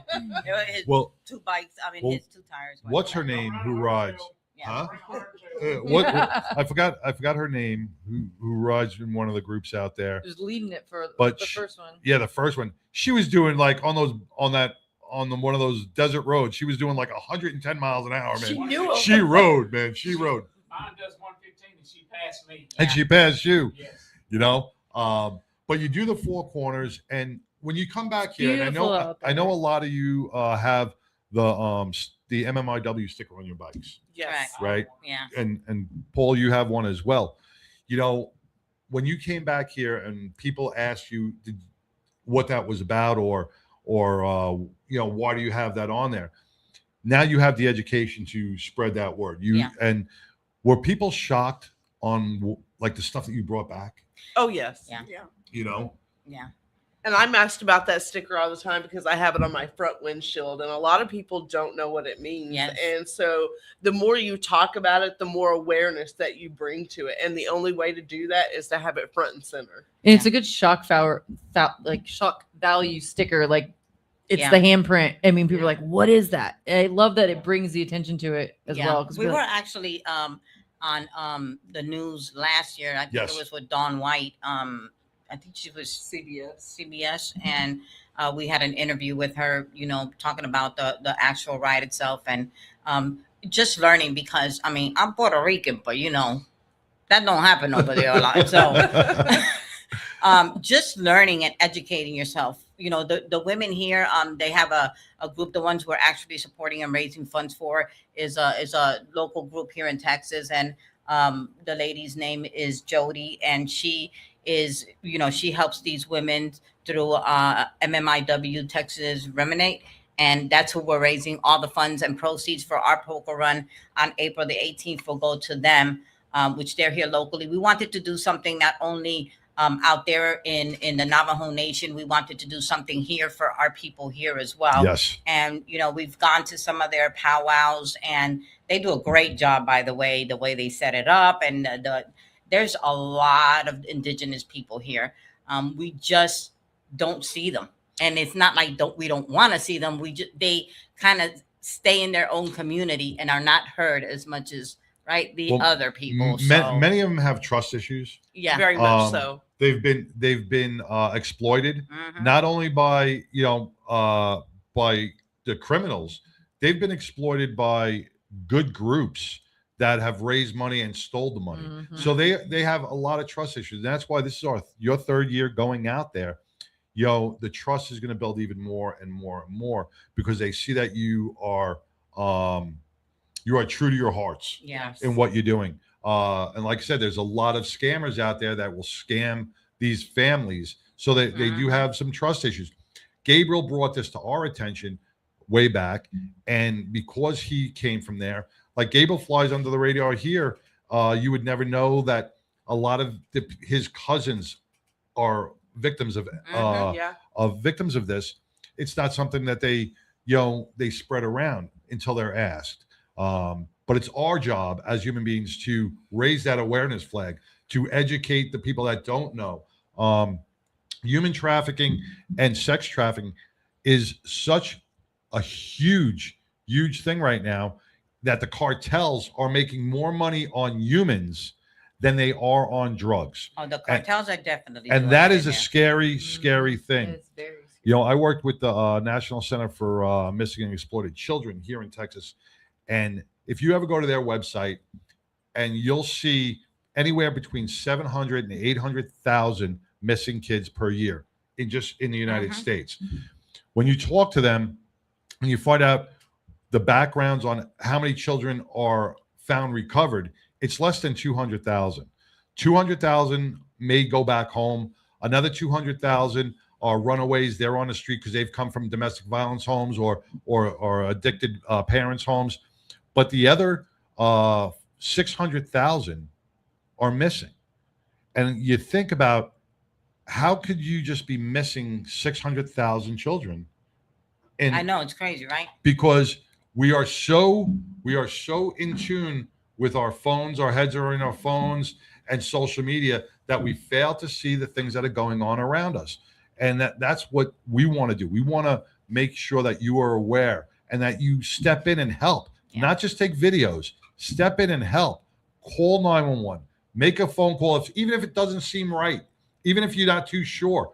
Make that phone call. Let the investigation start. And if it turns out to be nothing, it turns out to be nothing. Yeah.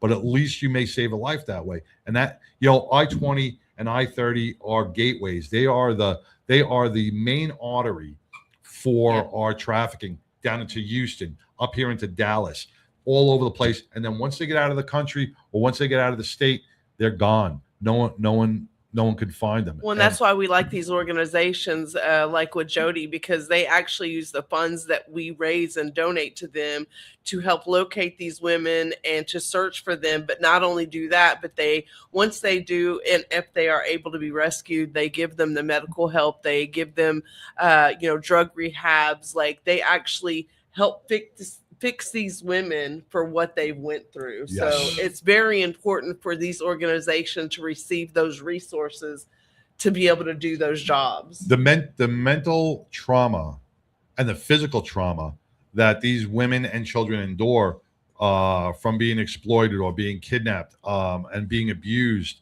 goes beyond words. That's a lifetime of mental health treatment that they're going to have to go through. Oh yeah, and that takes money.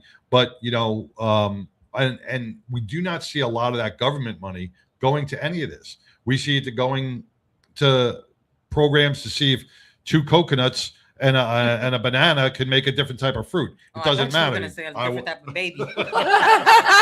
I've been watching too much. Yeah, but the government funds. And they won't fund the Navajo Nation because it is a sovereign nation. Yes. And none of that money goes there. So it's up to you guys and it's up to everybody else to be out there and raise money for these organizations to help these women that come back broken. Yes. We need to help fix them. Did you have the flyer? It should be on the bottom. It should be the red flyer, the MMIW flyer. I want to talk about the I want to talk about the poker ride first. The poker ride, yes. You got it? Chrissy wants to talk about it. Oh. Can you let her talk about it? I'll let you talk about it. Chrissy, you talk about I'm getting the flyer up on the screen. All righty. Well, the poker run is going to be April 18th. We are going to be doing registration at the Fort Worth Indian location. Registration does start at 9:30 with the kickstands up at 11. We'll have 3 stops after Indian, and it's going to be with Wilson's Biker Gear, El Tejas Restaurant, and Cycle Gear in Bedford. And our final stop will be at the Texas Harley Davidson. And during the actual run that we have at the end, we're going to have a high hand, a low hand. We're going to have raffles, 50-50, live auction, food trucks, and all of these proceeds will go straight to the Texas MMIW Remetric. So all of these funds will go straight to them. Well. Yeah, and they will be there as well to talk and to inform people of their organization and how you can help. So we encourage anybody and everybody, whether you ride, whether you can cage it, come on out, join, support, and just be there. That's the 18th. Correct? 18th. Yes, April 18th. Yep. Awesome. And Fort Worth Indian is serving breakfast. Ooh, nice. I love it. Yolanda over there, nice. She's amazing. Yolanda's amazing. I gotta give it. My girl she is awesome. amazing. Yes. She opens up. Fort Worth Indian has always opened their door. If it's not They're for the so great to MMIW, work with. it's for the Pediatric Brain Tumor Foundation. They have always opened up their doors for these grassroots rides, and they put so much into it. So I want to big shout out to Fort Worth Indian for everything you do and Yolanda and your whole staff. It's amazing. Yeah. So what have you guys like? Because as a man, it's a little different when you speak because you guys get more. Is this the first time the women sensual. outnumber the men in this room? Yeah, probably. Yeah, I'm that's always outnumbered. That's why I'm stuttering. 'Cause I'm a little scared. I gotta tell him. Hold up, bro. Let us talk. The last time he was outnumbered was the last time the Litas were on. That's why he didn't ask us back. No, you're always You one are about. always welcome But, back. We're gonna hit a Pitbull now. Take it over. I'll give you my digits. The one thing I like about the leaders getting involved in this is because when we went out there the first time and we spoke to family members, they were very shy around men. Yes. They wouldn't open up. They wouldn't. So you also give them that bonding, the security the that they security. Yes. So it means a lot for empowered women to get out there and show them how much you care, because men, they have a distrust for because of the things that them and their family have gone through. Yeah. I don't think there probably isn't a family within the Navajo Nation who hasn't been impacted either from the past, either a cousin, a relative, a friend, someone in the neighborhood. They know somebody who has been a victim of this violence. Oh yeah, we got to talk to some of the families last year, and it was just heartbreaking. Like the travesty of what each generation goes through. So it may be a mom of one girl, but it travels through the whole entire family and it affects it all, because that one mom may have children, and then the rest of the family have to step in to raise those children and to give them the love and the support and just the mental care that they need from losing that mother. So and within that community, that's not the only scenario. I mean, there's multiple in that community. So there's multiple people stepping up to take care. I mean, there's a lot that goes in. I mean, it takes the whole entire community. It takes a village. It definitely does. And it takes a village and more. Yeah. And it takes the leaders, and it takes everybody here in the Support. Texas area to get out there.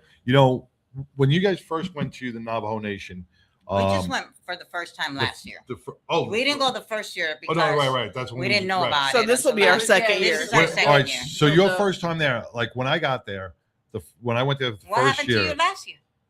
We'll discuss that later. Okay. Off camera.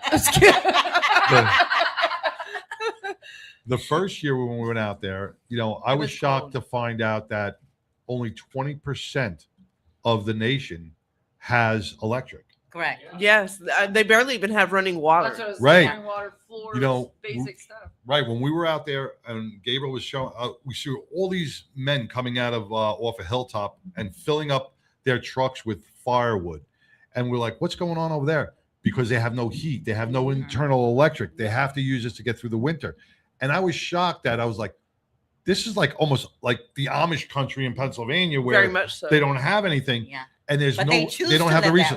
Yeah, the Amish choose that. Right, They the Amish choose choose. that. The Yeah. Indian reservations don't, because they can't get government funding. Yeah, Correct. I live next to the Amish. They got way more. Yeah. And that's what we need to also bring awareness and change to as well, because they deserve those amenities just Yes. like you and I.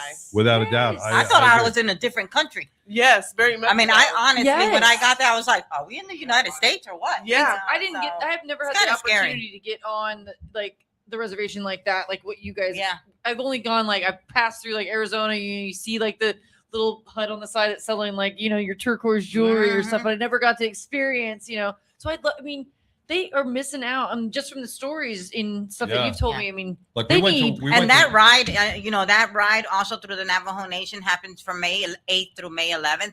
And everybody is welcome to join that ride. I mean, Yes. all you got to do is meet up in Amarillo at the Love's Truck Stop on the 8th. And from there, the ride starts. It's a 3-day ride. We're going up to Albuquerque and Yuba City, Arizona and stuff like that. And then it'll come back to New Mexico. And then from there, everybody they're going to have a ceremony. do you guys go to Window Rock? We're going to Window Rock. You'll- It's Is beautiful. that where the ceremony starts? Yes. Is The that win- what we Yeah. started Yeah. last year? No, No. what Was I it heard. Window Rock or Shiprock? Shiprock. Oh, Window Rock is Window where they Rock have the is- ceremony. Where they had the big round. Yes, Yeah, correct. yeah, Okay, yeah. So that's Did you go last year? First year. Okay. yeah. And also, like, you don't have to just be a motorcycle. You can be on. Yeah, a my ride daughter as went in well. her car. I Like, mean, you can she do a took her car, car and did the Jeep. whole thing. You can ride with it. You don't have to be on 2 wheels. You can be on 3, 4, 6, whatever. Yeah. Actually, Moped. it'd be better to have some cages there because you can carry supplies can because carry it does supplies. it does Yeah. get hot. It does get hot on that desert land. Oh, I love bringing snacks. Yep, and you can It gets cold. even if you want to just go there and Yes. be a supply truck and or a tow truck for anybody that's going to break down over there. we need more of those need for more the of rides. those. There's a lot of things that you can do to benefit this Mhm. ride as well. Not only by riding, but supporting the people that are riding through the four corners of Mhm. the Navajo Nation, because it's a 3-day. It's a 2-day, right? It's 3 days. Yeah, 3 days. It's 3 days. 3 days. Yeah, it's 3 days, and it's actually it's not only you get to see some beautiful scenic routes beautiful. as well. Absolutely I mean, beautiful. It's gorgeous, and you're there for a cause, and you're there to raise awareness because there's a lot of indigenous folks out there, and they're coming to you, they're talking to you, they're selling their stuff that they make handmade, Yes. and you can help in so many ways. You don't have to give them money so they don't get offended, but you can actually buy what their they product. make. The Yes. hand So, goods yeah. that they make. Oh my gosh, you Yeah. can't find your bracelet you just showed me. Beautiful. Yes. I mean, just Oh yeah, and they everything gave me make. this after the ride. Can you see my Oh. little toad? They actually gave all They of gifted us. wow. us. Is that a yeah. horn frog? Yeah. Yes. I love And that. so it protects you. So they Yes. gave us this last year, and they gave it to a bunch of the leaders. Homie got one and stuff like that. Some of the guys that went with us to show their appreciation and make sure we I stay love that. protected and And safe. they were actually I made love by that. one of the You got guys' one? You got one? uncles. Oh. I'm gonna say, if you go on the ride out there, you can go shopping in 4 states within 1 hour. Yes. Yeah. Yes. Yeah. Yeah, at the Four Corners. I love the Four Corners. Everything out there. The scenery, the weather. Yeah. I love that it's hot. There's Homie getting saying, cold at night. and everybody, don't forget to bring your wallet. Bring the cash. Yes. Yeah, bring the cash. Well, definitely. Coming from homie. That's actually a good point. The one that spends way too much money. bring cash. Bring cash because when you want to buy stuff from the roadside, a lot of them don't have the swipe capabilities. Yeah. They don't. have the service. They don't to have the do it. service. They don't have the tap capabilities. So cash is king. Cash is always king, on the baby. Navajo Nation. If you want to purchase something, because not everybody's going to have that credit card availability. Then they don't have to pay the fees. Give them all. Yeah. Give them all of Yeah. it. Give them all of So it. thank you, homie, for bringing that up. That's a good point. And stop spending Dawn. all of Dawn, I know you well- keep yours on your bike. Just want to see your little comment there. We saw it. We saw it. We love you, girl. Nice. So this year, the ride is going to be May 18th, right? From Indian, right? Is that what it was? No, April 18th. May the 8th. May the 8th through the 11th. No, for the one here. For The the one here. poker ride is Oh, on right. April Right. 18th. April 18th. Could they register online? Pre-register? No. No. They can't Day pre-register. of. No, they have to register at Indian. Okay. And then registration starts at 9:30 in the morning at Indian Fort Worth. Perfect. Thank you for putting up And that they're gonna flyer. have breakfast. I mean, for them to Yeah, have breakfast. It'll fly us back up again. You know, And good. if you can't do the ride, just meet up with us at Texas Harley, and we'll be there and just enjoy that. Yeah, you can always All just that. hang out if you don't have the means to ride. I mean, that's what I do sometimes. If At least my get husband will go on educated. the ride, and I Yes. hang out with everybody. And if you can't make it or the ride, find a way to get with us. And if you're wanting to donate, whether it be cash, whether it be a monetary item for the raffle or auction, you can always link up with the Fort Worth Litas. We'll make sure we get it. And it's another way that you can help out. Okay. Fantastic. Yeah, because we're still looking for donations for our auctions and our raffles. So if anybody has, right. any donations they can spare, we have a lot of people that have donated and reached out and are big supporters of the Fort Worth Litas. So Christy knows those people. I'm not in charge of that right Looking now. for a certain value of the raffle because I would like the Battling Betties to donate something. Well, I'll put something together and put it on It's the raffle. there is no cap. All right. Battling we Betties have- are gonna. we I'm have gonna put Yeah, something all together. right. And auction items, Yeah. so Yeah. just Okay. depending on what it is. I'm gonna put Yeah. something together from behalf of the Battling Betties, Yeah. and I'll put the 99 on it as well. Yeah, and so far our supporters are actually Riders Biker Supply, Go Texas Chris. Harley Davidson, Fort Worth Cycle Gear, Wilson's Biker Gear, Law Tigers Dallas, Fort Worth Indians, El Tejas Restaurant, Bedford Cycle Gear. Those are all the restaurants and businesses that have donated. But And Homie and Friends. And Homie and Friends. But we also want to thank our participants, because without the participants and these businesses, we cannot do this without y'all. 100%. Yeah. It's vital. Yeah. Yes. Speaking about cycle gear, didn't they just open up a new cycle gear? Did they? Did they just open up a new? Where did you go the other day? Was homie. Riders, Bikers, Riders, Bikers. Riders, Club. yeah, they had Riders, that They grand just had the opening. grand opening. Yeah. They changed locations. Chris, yeah. I Chris love- Gunter, yeah. he's a great guy. He's a great Yes, guy. very much so. We love you, Chris. If you're watching, you better be watching. We also You love better that be watching. Better be we watching, love that sharing. Litas helmet that you donated. Yeah, it's amazing. He's an amazing man. Definitely Yes. great for the biker community. So Yes. if they want to make a donation of, say, for the auction and stuff, they bring it that day, or how could they? They can bring it that day, or reach out to one of us, or go to the Fort Worth Litas page and send a message, and we'll be more than happy to go and grab it from you. Yeah, Okay. they respond. I messaged them on a whim. Yeah. They respond. I've been watching you, Pitbull. No, stop it. Well, not only you got these rides coming up, you guys do an amazing stuff through for nonprofits and grassroots organizations. You guys ride and teach each other and take care of each other. How do you become a leader? Say there are people out there Now- want to become leaders. I've told there's a lot of my girlfriends that new riders. I always say they're like, I want to go get with the Litas. I always bring you guys up because you guys are definitely about empowering the women to ride. New riders, old riders, whatever. You guys are there, even if they need help with it. Yes, we'll help we are them there. get there in that comfort level. Yes. I've heard that about you guys. I don't ride anymore because I'm. Well, and the way they do it, they'll start out with joining the collective app, and then from there they'll choose which branch they want to join. And of course, we're going to give a shout out to our Fort Worth Litas, but every branch is amazing. Yeah, all our girls are so they are all that's amazing. huge. Yeah, because we are nationwide. So But the easiest way to find us, honestly, is through Facebook. Yes. Yeah. We, the Litas created an app that's called the Litas Collective app, which who wants another app, right? Everybody's on Facebook. Yeah. Like, I ain't doing it. So I suggest you go to the Fort Worth Litas, just hashtag the Litas Fort Worth or the Fort Worth Litas, and you can join our private page. And we'll get you in. And you just answer 3 questions like, do you have a motorcycle? So And it what's doesn't your matter- and it age? doesn't Do you matter what ride? time. You And it know, doesn't- you're a It girl. could be any kind Yeah. of type. It could be a crop rocket to a bag or anything. Yeah. It could be It doesn't matter. But what it's you ride. vital. You must answer the questions. The good thing about being in a women's collective with us is like we don't care what you ride. You can ride 2 wheels, you can ride 3 wheels, you can ride an Indian, you can ride a Harley, you can ride a Ninja, Honda, yeah. or a Ninja. Like I don't care what you ride.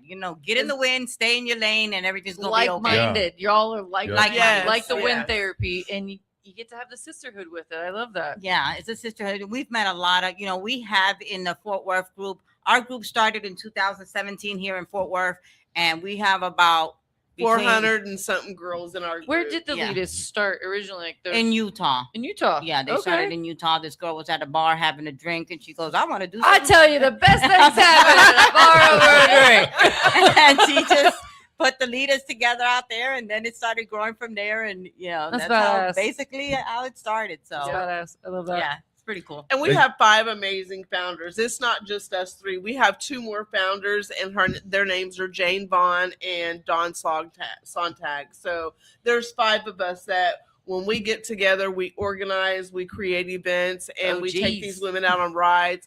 We make sure their safety is utmost important. We do our job to make sure that we have an organization and an outlet for these women to ride safe. Yeah. Well, let me No ask you- judgment. Just ride safe, y'all. Yes, I mean, ma'am. if you want to As- get out there, you're gonna help them get out there. Now you're not a club by no means. You're No, not a club. no, You're, right. We you're, don't a have riding, any dues.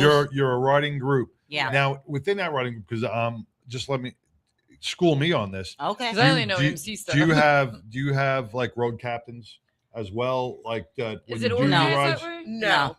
No. They have somebody that's leading the ride. Like leading They and- always Yeah. get somebody that's We in don't the back of the classify. line. You have somebody No, that's but no designated classification. No classifications. We all take turns leading. We all take turns blocking. We all take turns back there with the girls just in case, someone breaks down, something goes wrong. That way we have someone back there that'll stay behind and help. Yeah, and not a founder or a co-founder has to be leading the ride. If any of the girls wants to put an event together and make a ride within our group, they Nice. just put the ride there, and who shows up, shows up. This is not a mandatory thing. So, if you get 1 or 2 girls out, then get 1 or 2 girls out. It's better than be with You're 20. still out on So, two wheels you know, enjoying and it. sometimes you bond better the smaller the group is. Yes. I mean, sometimes we have 30 I feel girls, that. but it's a lot to keep up with, but we try our best to stay as organized as possible, make sure nobody gets hurt, because safety is our number one priority. And making sure 100%. that the girls are safe, that's our number I'm one telling you, priority. there's nothing better than seeing a bunch of badass chicks roll Look, up right? in a location. You always get the boys on a up in fucking here. motorcycle. Not I'm you telling guys. You ought to see some of Badass. the locations that we meet at. Like, I love it. yes, it is I'm amazing. just letting you know I'm getting a little nervous because it is getting a little high volume here.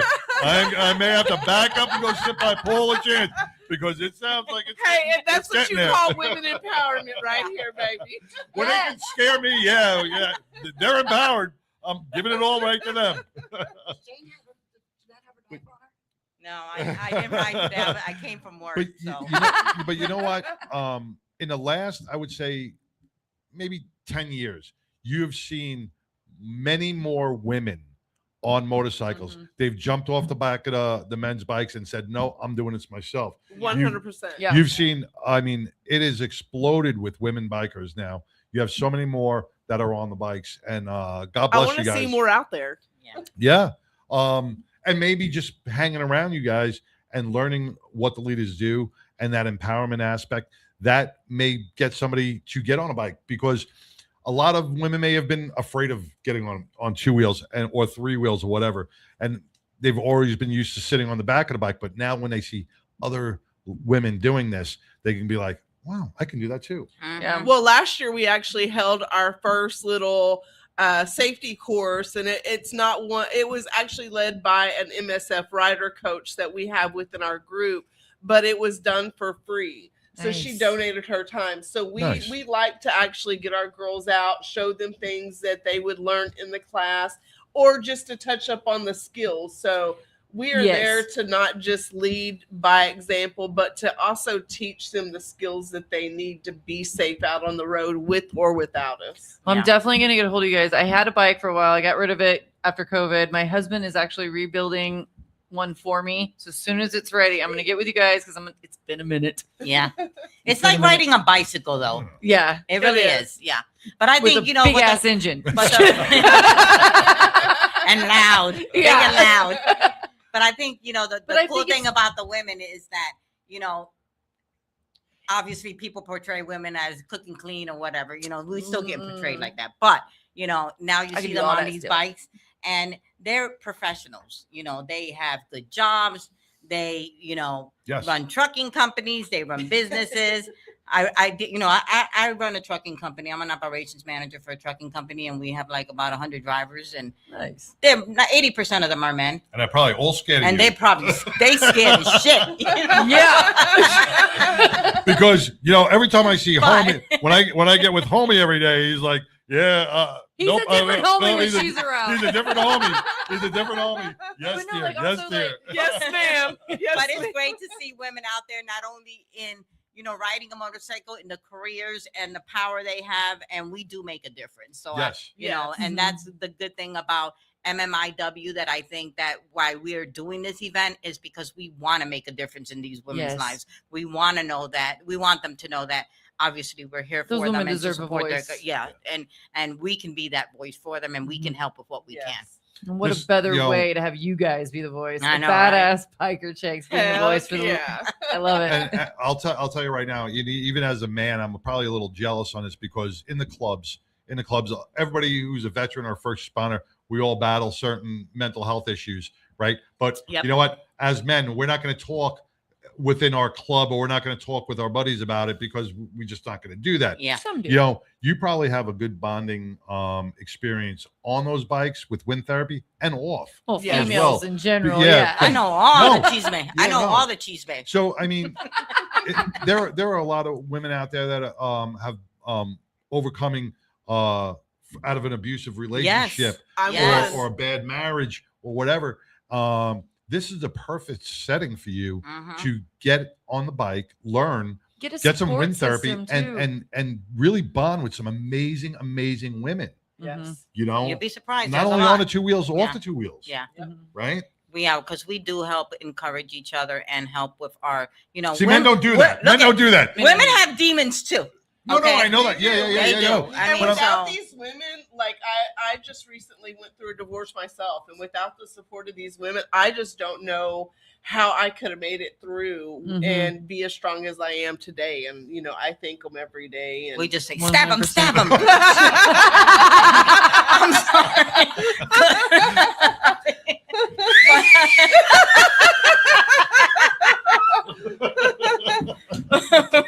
but it takes, you know, we got to make sure our women stay strong too, because they do. I love She gets the crown. Homie, no, not to mess with me. But I tell you, I mean, and it's women like her that you see her cause and you see her going through this pain, and you feel that pain. You know, you're like, damn, she's my friend. I want to help her. What can I do? Let's talk about it. You know, so I think that's Because many of you have been there before. Yeah, well, You know? I've been married for 25 years. I don't even. No, but- going on 25 years. Yeah, but many everybody's going through something. everybody's going through something, and Might you not have be the same, but you know, But all the women have words more of a feels the same, compassionate yeah. side Correct. and Yeah. more empathy and more, you know, they know how to respond a little better than men. You know, Yeah. even on the road, 100%. even on the road, you know, a guy hits a pothole on the road, you'll be like, "You dick, you hit that pothole, you didn't see it." Meanwhile, the guy's flying off the side of the road. You know, suck it up and let's go. You guys are a little bit more compassionate on it. I think, Right? I think there's a healthy Compare me, razz with because I'm women, like too. the Amelie. Like, you can't compare me Well, to I can honestly say during our MMI trip last year, there was a lot that I had never faced as a rider. And this woman right here got me through some of the toughest feelings that I had went through, because I was having a complete breakdown because of the rain. It was and, raining and, so much. The hell. and the hell. So without her actually being there and giving me the support and the love that I needed, I don't even know if I could have finished that ride. Yeah. So I mean, we're all there for each other in different ways, Yeah. and it's You push each other. amazing. You Yeah, push we each push other. each other, and everybody has a different value or a different. You know, we already know each other's character. We don't get butthurt like some of the men do. Yeah, So, I'm that's just for saying. sure. You know, But you're gonna be over there like crazy. finishing a ride like that has got to, when you get back home and my when you are done, you know, not only is your ass hurt from the ride, but it's got to feel amazing that you did that 3-day round trip. Then, I mean, what's it, over about 1,200 miles? Well, we back went from- to Moab after that. So we went on an actual vacation. We went to Moab in Utah. So we kept going. Oh, you kept going. After And the then ride. 2 of us kept going, and we went into Oh, Colorado man. together. So we actually So- did, I think, like 5 or 6 states Yeah. by the end of it. We did like Wow. almost 3,500 miles by the time we got back. So, just a Honda Comfort. but it is a great feeling when you get back and finally relax for 24 hours and sleep some, because it was a rough. Yeah. adventure, It was a rough but- ride, but it was well worth it, Yeah. because the actual I think what I got from behind it is the gratification of knowing that I did something that brought awareness to something that is usually not talked about, it's not known about. And so that in itself right there was Yep. the biggest star for me, is knowing that we did something so powerful and great. I mean, for we're this still learning. organization. Yeah, and we're Yeah, well, yeah. you learn every day. Yeah, we're You- still learning. 'Cause, yeah. Yes. You learn every day, and you know what? And I just talking to actually Fishbowl owner. I was talking to her the other day. Well, today we were talking about, you know, the things that these grassroots communities do and everybody does. You know, we can't change everybody. We can't fix No. everybody. But if we put a smile on one person's face, if we fix one person, if we help one person, then we did our part. Yep. You know, and if everybody did that, if everybody just stepped up and helped one other person, man, humanity would be totally different than when we have the culture now. 100%. We would have a totally It different don't cost atmosphere. nothing to be kind, right? No, No, it doesn't not at cost all. anything to be kind. Well, homie says it does, but it, and here's another thing: whenever you see homie, and homie's at almost every event for his quickies, and he wears that little satchel, right? He wears that leather satchel. Go throw $5-10 in that satchel because Even homie a takes dollar. that, even $1.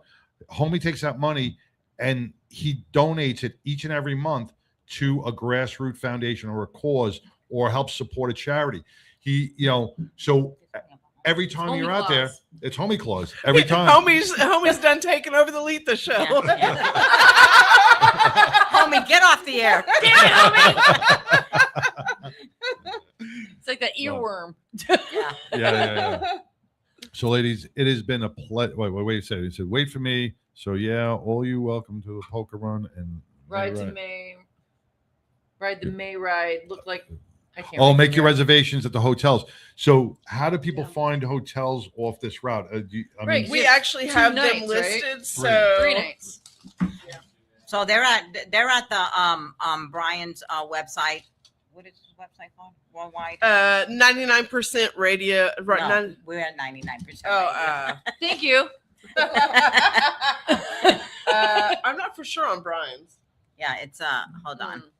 But it's a 3-day ride and it has all the information on there where you can go and okay, yeah. So we'll get it to you. Get it out on the Lita page. Yeah. Or get it out we actually have it on the Lita page. Okay. Every single stop that we have hotels that are listed already on there. Now, with the cities that we have listed on there, if you don't find that you want to stay at the hotels that are listed, you can stay at any hotel you want. You just have to be at the meetup spot at the time that we leave each morning. Right. So every rider can book a hotel wherever they want. They don't have to stay. I'll get on your page or tag me in something. And I'll share it because the it's on map. Worldwide 99% Motorcycle Community page. So he has the event posted on Worldwide 99% Motorcycle Community. So you can go on there. The event is on there. There's a 3-day event. They did get some what do you call it? Like some discounts at the hotels that we're going to be staying in. So I already got all my rooms booked and stuff like that, but that's where you can find it. And we're going to share it on the Litas page. So you can just click the link and look at where all the stops are and where we're going. Fantastic. Also be aware of where you are staying and what is allowed at that location. Yes. Because you cannot drink on the reservation. Correct. Yes. Yeah, you cannot. You can also not have any open like carry of any kind of weapons. you period. can't take your So gun. there are certain rules and regulations that you have to go by. Yeah. Whenever you're on the reservation or the Navajo Nation, there is no open carry, and there is no drinking on the reservation. So just be aware of that. Follow the rules because they do enforce those rules pretty strictly. Well, ladies, thank you so much for being part of the show and doing what you guys do each and every day. Thank you for having the us. leaders Straightening those worldwide. crowns. We Straighten those crowns, ladies. For the leaders nationwide for what you do to empower women each and every day and bringing up the motorcycle community. You really have shined the top bar of the motorcycle community. Thank you. Thank you. And I'll definitely see you guys April 18th. Yeah. But Starting definitely. That would be amazing. Yeah, because We'd love to Sideshow have lives y'all. at Texas Harley, so I expect him to be there. Okay. Shout out to Micah at Texas Harley for Oh, yeah. helping us put this together. He's a great guy as well. Yes. We love some Micah. Yep. Yes. Well, thank you for having us. You're very, very Thanks, welcome. It was a ladies, and pleasure being here. You have a great day, and we're gonna have you guys do a quick drop too, Okay. so we can show it all the time. We're gonna come back.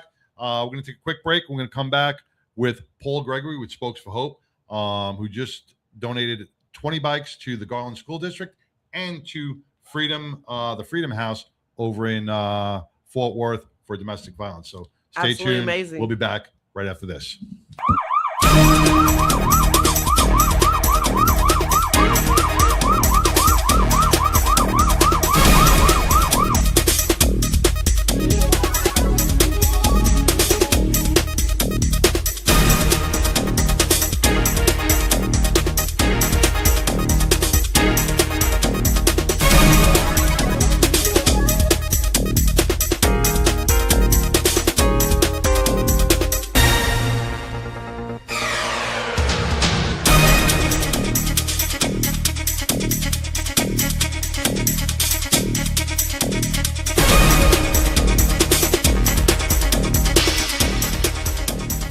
My name is Art Lee. I invented LifeVac to protect my family. Protect your family. Buy LifeVac now. Thank you, Daddy. That was us over 10 years ago.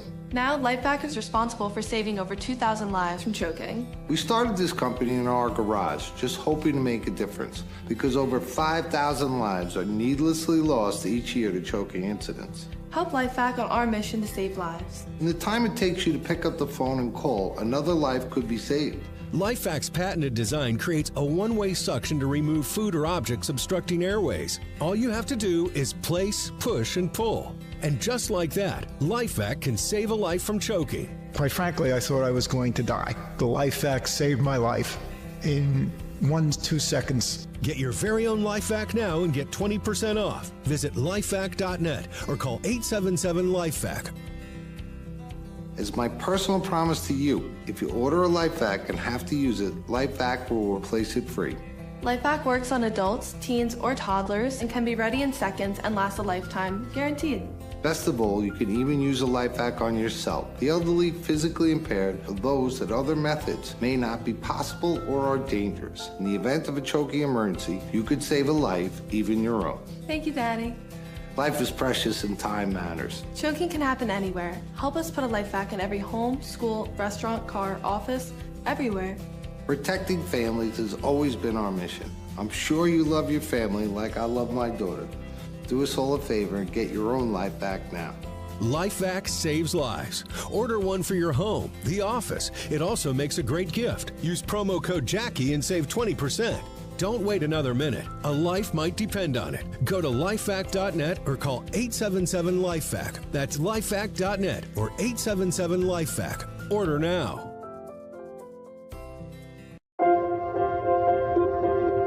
What we believe in at Glenn Larson Law is doing one thing and doing it really well. When I meet people, I always tell them we're going to uncover every single rock possible. That's the medical component, that's your story, and your voice. We've solely focused on personal injury, whether that be a slip and fall accident or a commercial 18-wheeler, a motorcycle or DWI, motor vehicle accident. We specialize in that and that only. When someone says, my neck really hurts, I know exactly how that feels. There's so much more to an injury case dealing with the pain level that people go through and how it affects their lives. And I know how to advocate to make sure that the insurance companies take all of that in consideration in every case. We're very transparent and open to always keep them informed and stay on top of their case at all times. Because we're a little bit smaller in team numbers, we're able to really dive into every single case and develop not only a client relationship, but a friendship and a lifelong connection. We're on call 24 hours a day, 7 days a week. We'll meet you anywhere, at the scene, in the hospital, at your home. Whatever's best for the client, we will do every single time. There is a connection component that I believe our firm is committed to. We want to be connected with you and your family beyond this case so that you know that you have a lifelong partner. Not just a case, but a lifelong connection and a lifelong voice.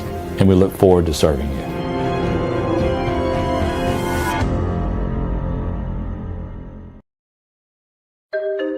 I was at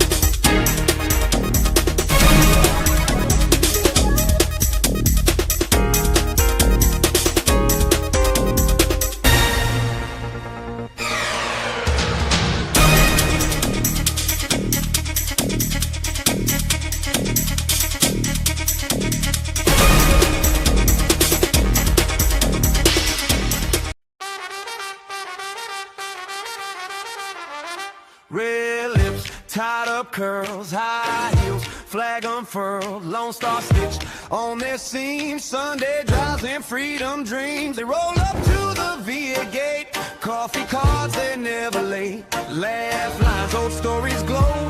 They salute, then steal the show. Hey! Cattle and Betty's of Texas. Country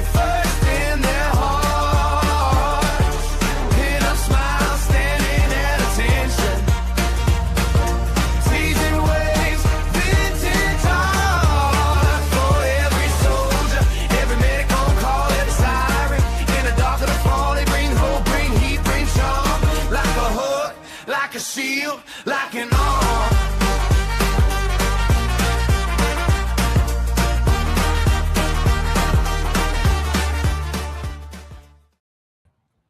Hey, welcome back to 99% Radio Network here in the Fishbowl. Man, that was the lovely Litas. Man, they are amazing. An empowerment women's riding club They're badass. that does so much, and they are badass. Every time I see them, they're just so welcoming. Like, you think like a women's riding group, you're like a little intimidated, like, oh, they're, there's a badass girls of it. No, they're so welcoming, Yes. and they're willing to help any women rider. Oh, well. Women. Yeah, women. You have to be a woman. Not identify as one. You have to be one.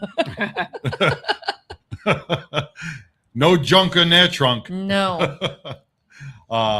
So On that note. yeah. Well, Speaking of spokes. no front junk.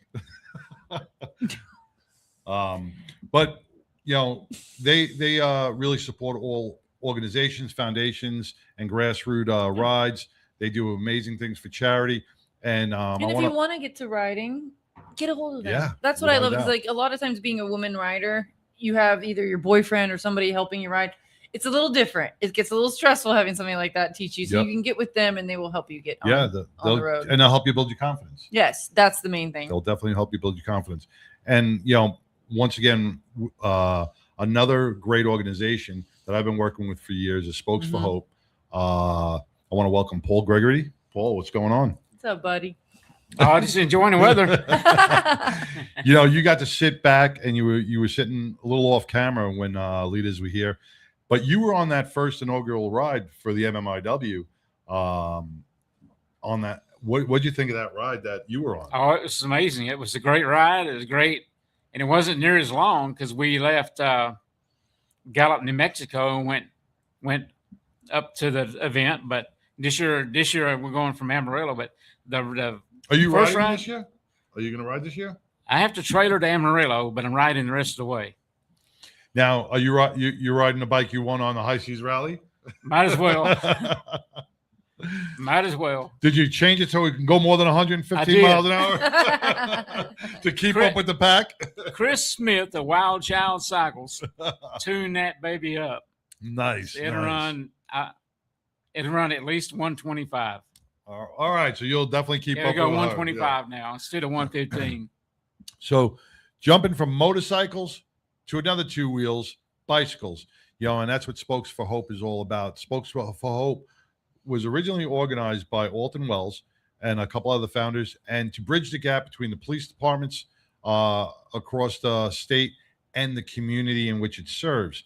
When you have domestic violence, you have different issues with families that these police officers respond to each and every day.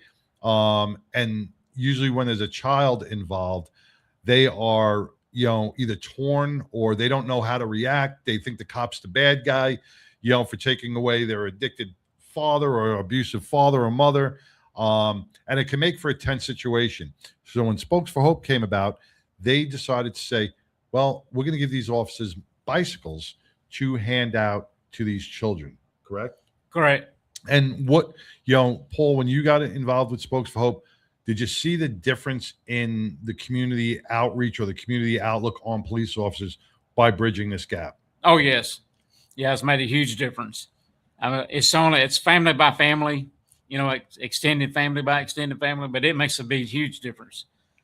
A police officer shows up at the house, 2 or 3 days after dad's been hauled off to jail, beat up and hauled off. The kids get a free new bicycle yes, from a police officer, which is a stranger almost.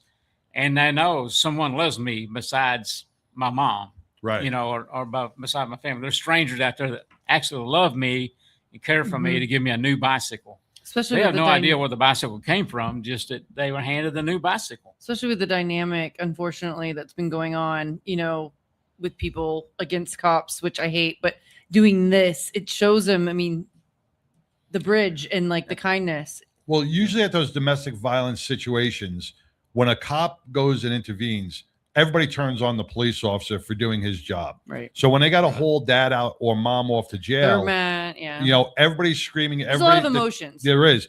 And the child Uncontrolled is caught in the middle because he doesn't know, is he supposed to be mad at the police or is he supposed to be taking mom and dad's side? He doesn't know. So at a young age, you're torn. So when you keep growing up in that atmosphere, that culture, you grow up hating the police officer, you hate the uniform. It's not so much you hate the person that's in there, it's that you hate the role that they're doing because they took someone off to jail. But when that officer comes back with a bicycle or a teddy bear or whatever he comes back with, and shows that he's not the bad guy, he's just doing his job, and he's really trying to just protect that child, it makes a huge difference in how that child grows up. You guys took it another step further. Hobo, with the Thin Blue Line Law Enforcement Motorcycle Club and their foundation, last year requested 10 bicycles for the Garland School District to help motivate the children of the Garland School District. They were a D-rated school at that point. Kids were not motivated. It was a lower economic class, and these children were struggling. So Spokes for Hope donated 10 bicycles to the school. You want to tell the rest of the story? At that time, that Garland ISD school was D-rated. It's rated a D on a scale from A to D. Yeah. Or F. Lowest. And they're at They the were bottom. low, They're they were at on the the bottom bottom. of the barrel as far as advancement, as far as where the kids were scholastically, according to the state statistics. And it's just something beside bicycles. There's several things, but they put a program together to give that, like you said, incentive to make these kids do better, and just stuck a carrot in front of their little donkey. Some kids need a little motivation sometimes. So, and it worked really good. So when one season, one event, they went from a D to an A. Now that is amazing. That's huge. That is amazing. By just giving them the motivation that they will get a new bike if their grades improved. So the top 10 students whose grades improved all got bikes. And what I heard from Hobo, that every child in that school's grades improved. Not everybody was a winner of the bike, because not everybody gets a participation trophy, but they all tried, which was great. And it showed that they do have the aptitude and scholastic ability to improve, but sometimes they just need a little motivation. Spokes for Hope was able to provide that. This year, you guys even went further with that and donated 20 bikes for the Garland School District. I can't imagine and we were supposed to have somebody, Hobo was supposed to be here today, but due to a family illness, he wasn't able to make it. And one of the people from the Garland School District was also supposed to be here, but they were unable to make it as well. Life does get in the way. But I was supposed to present on behalf of the Thin Blue Line Law Enforcement Motorcycle Club a plaque or trophy A or really nice a really presentation. nice Who dropped the ball? It rode in the back of my pickup for a week and a half, and last night or yesterday morning I took it out because I was needing to give my nephew and some people a ride. So I took it out so it wouldn't get tore up. Put it in the house. This morning I woke up and left the house at 5 and went to You work. thought it was still in there. Didn't think about that until my alarm went off. Said 2 hours before you go to 99% radio. I was going, oh my God! I was in McKinney. Well, we'll get a picture of that from Paul, and we'll get put it out there. You get one pass. But you know what? Listen, life does get in the way. Everybody's running around. Everybody's doing things. These things happen. I would take a crown though if you want to present it. Hey, I'd give you. Those will be given out soon. Yes. But when we were picking up the bikes, and Hobo gave you the trophy. I don't know. It's not a trophy. It's an appreciation monument. It was beautiful. It's a monument. It was a motorcycle on marble, right?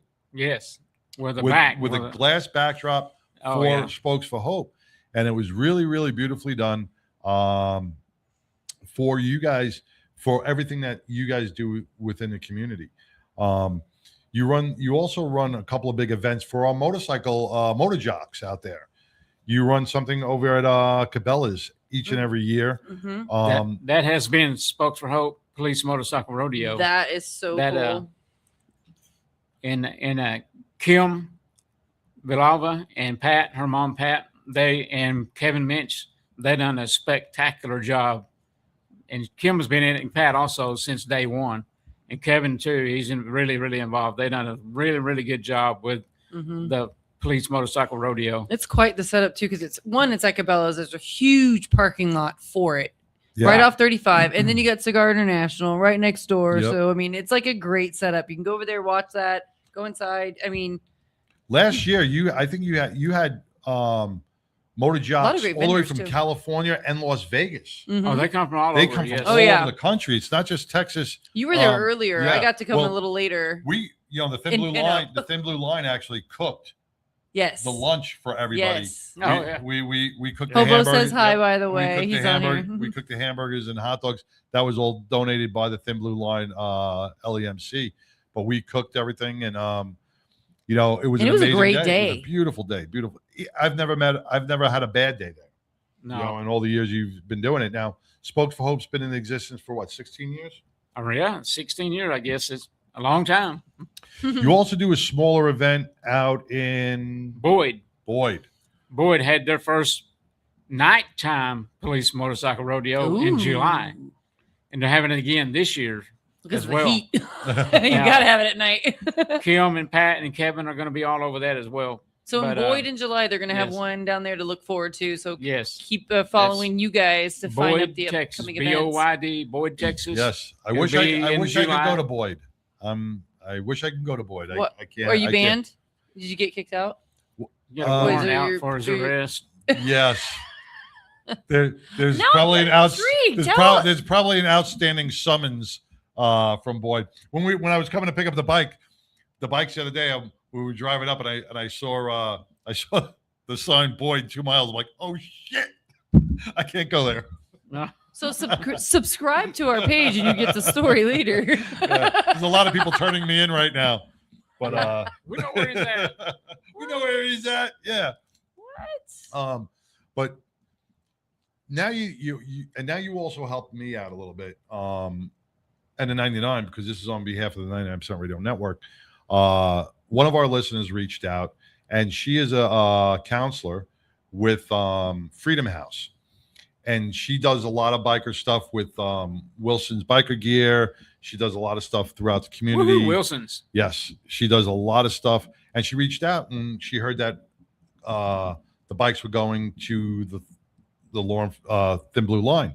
So she goes, Freedom House has many women from domestic abuse who live there and go there that still work. They don't have a way to get to their jobs. So they're either spending money that they don't have on the bus or they're walking in the bad weather. So she asked, any way we can get some bikes for some of the women at the center. And when I called you, Paul, without hesitation, you said, absolutely. Right. Absolutely. So on behalf of Spokes for Hope and the 99% Radio Network, tomorrow I'm going to be heading out to Freedom House, and I'm going to give those 3 bikes to the Freedom House to be used by the women of Freedom House to get back and forth to work, to go shopping, to do whatever they need to do as basic transportation throughout the town. And that's a wonderful thing, because you're making a difference in so many women's lives out there. When we talk about empowering women, it's gotta really be heartbreaking when some of these women lose everything because of a domestic violence situation. Yep. You know what? Here, once again, Spokes for Hope is giving it back. And Alton Wells, I don't know if you're on, if he's on my feed or somebody's feed. I saw him on before. Alton, you have built up an amazing, amazing organization that has helped so many people and children throughout the years. Spokes for Hope does this. They are a nonprofit. They don't get paid for this. Their donations are still needed. Helmets, bike locks, and bicycles, new bicycles. Who does your bicycles now? Because I mean, those were name brand bicycles that we were giving out. Heretofore has been primarily Keller Williams Real Estate of South Lake. They've been a great partner with us for years, and we've been they're beneficiary of their fundraisers. Oh, What's okay, called fantastic. Keller Williams Red Day. Oh, really? Which is always in the first or second week of May. Shout out to Keller Williams Right. of South Lake. And they used to have golf tournaments to raise a lot of money, and they've had casino night right here at Texas Harley. This past year, I went to it. My wife and I did, and they raised a ton of money. And we have been the recipient of that, the primary recipient of that for years. Well, this year, unfortunately, oh no! Of course, there's several hundred people that are in that Keller Williams South Lake. We got voted out for another charity, which, I don't want to say we've been hogs on it, but we've been fortunate to get it as many times as we did. I'm taking back that shout out. There's a lot of worthy charities out there that are deserving as well. So this year we weren't able to be the beneficiary of their fundraiser, but we have other partners. We have Whitechapel United Methodist Church in South Lake. We have House of Hope in North Richland Hills, several different entities that donate bikes throughout the year. And we're happy to have that. Fantastic. We'll be able to fund. We have funds for some bikes this upcoming year, but it's not going to be 500, 600, 700 bikes until we get another major sponsor. But we're okay with scaling back a little bit. I mean, we try to help all we can, and you don't have to be a victim of family violence or something like that. You talk about the ladies of the Freedom House. The Freedom House. Well, that's they're not kids, they're not abused kids, but they're abused and neglected adults. And foster homes, we're giving bikes to foster homes quite often.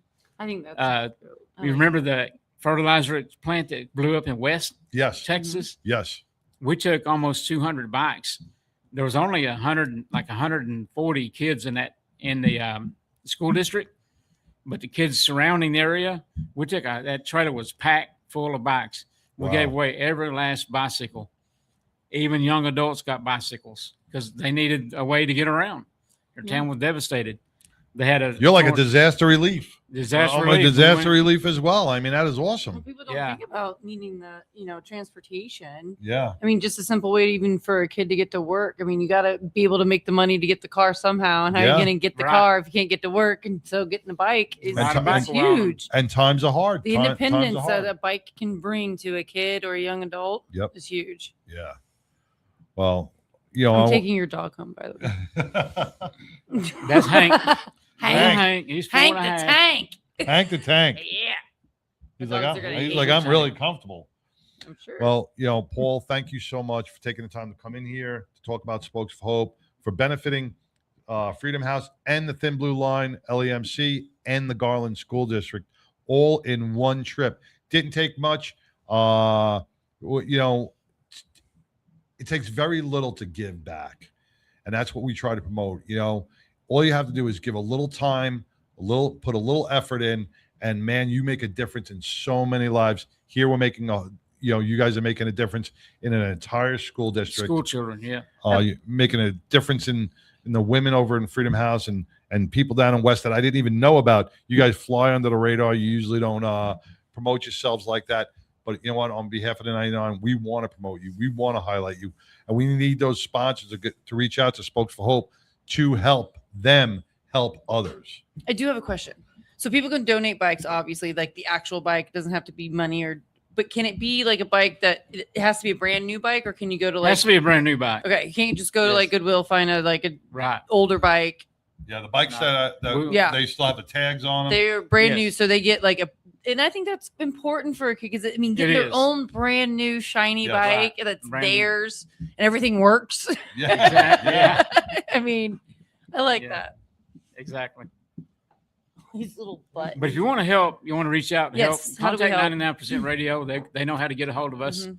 It's pretty much Alton and myself, and as Alton's brother Gary has come on to the board of directors, and we have people to volunteer frequently.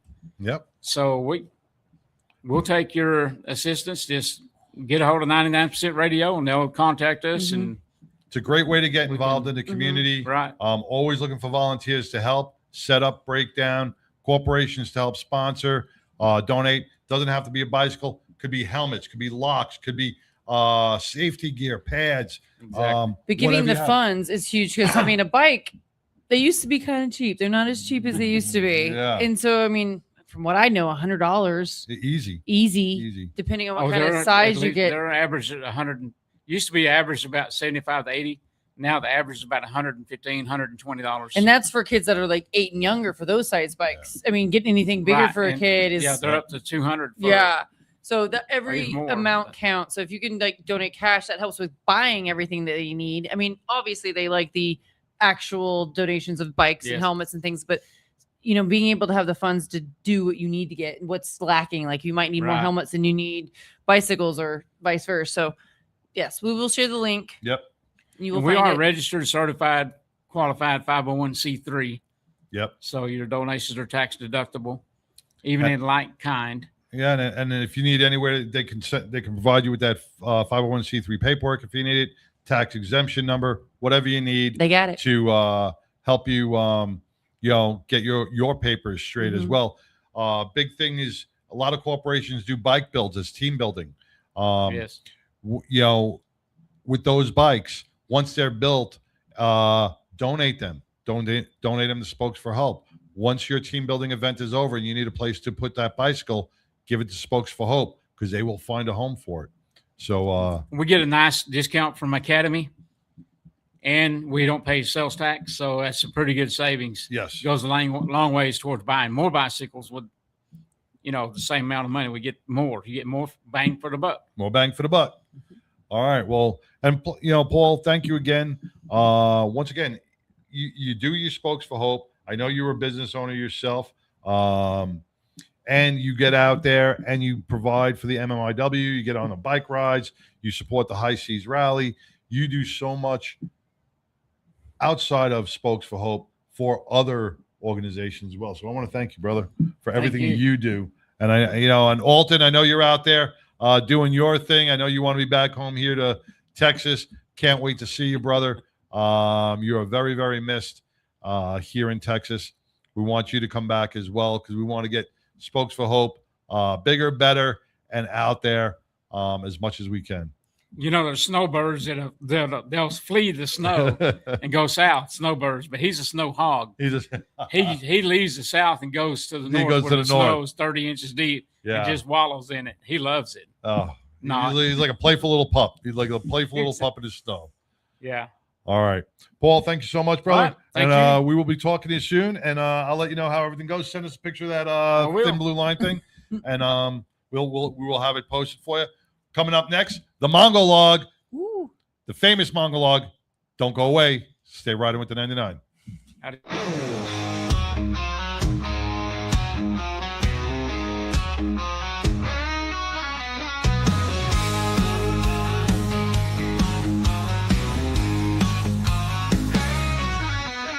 The rubber meets the road, we stand tall. Through the grit and grind, we answer the call. Voices rising loud like a storm untamed.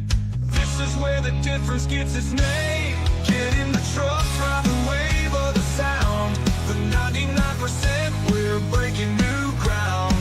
It costs nothing to be kind, that's the creed. Join the 99, fulfill the need. Get in the truck, ride the wave of the sound. The 99%, we're breaking new ground. It costs nothing to be kind, that's the creed. Join the 99, fulfill the need. Fulfill the need. Tires spinning fast on this endless track. We move forward, no time to. Red lips, tied up curls, high heels, flag unfurled, Lone Star Stitch on their seams. Sunday drives and freedom dreams. They roll up to the VA gate. Coffee cards, they're never late. Laugh lines, old stories glow. They salute, then steal the show. Hey! Battling Betty's of Texas. Country first in their hearts. Pin up smile, standing at attention. Teasing waves, vintage art. For every soldier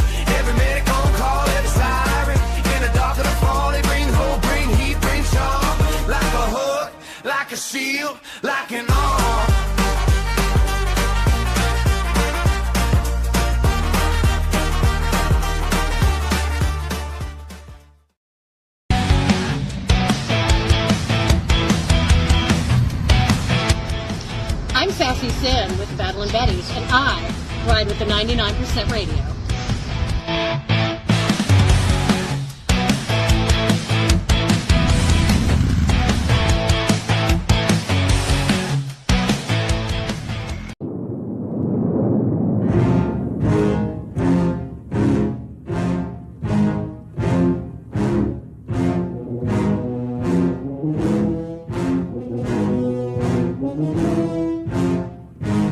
Mongo!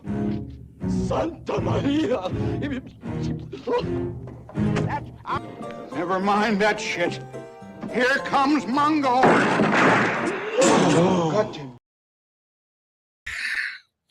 Welcome back to the 99% Radio Network. Mongo, I just read your text. I agree.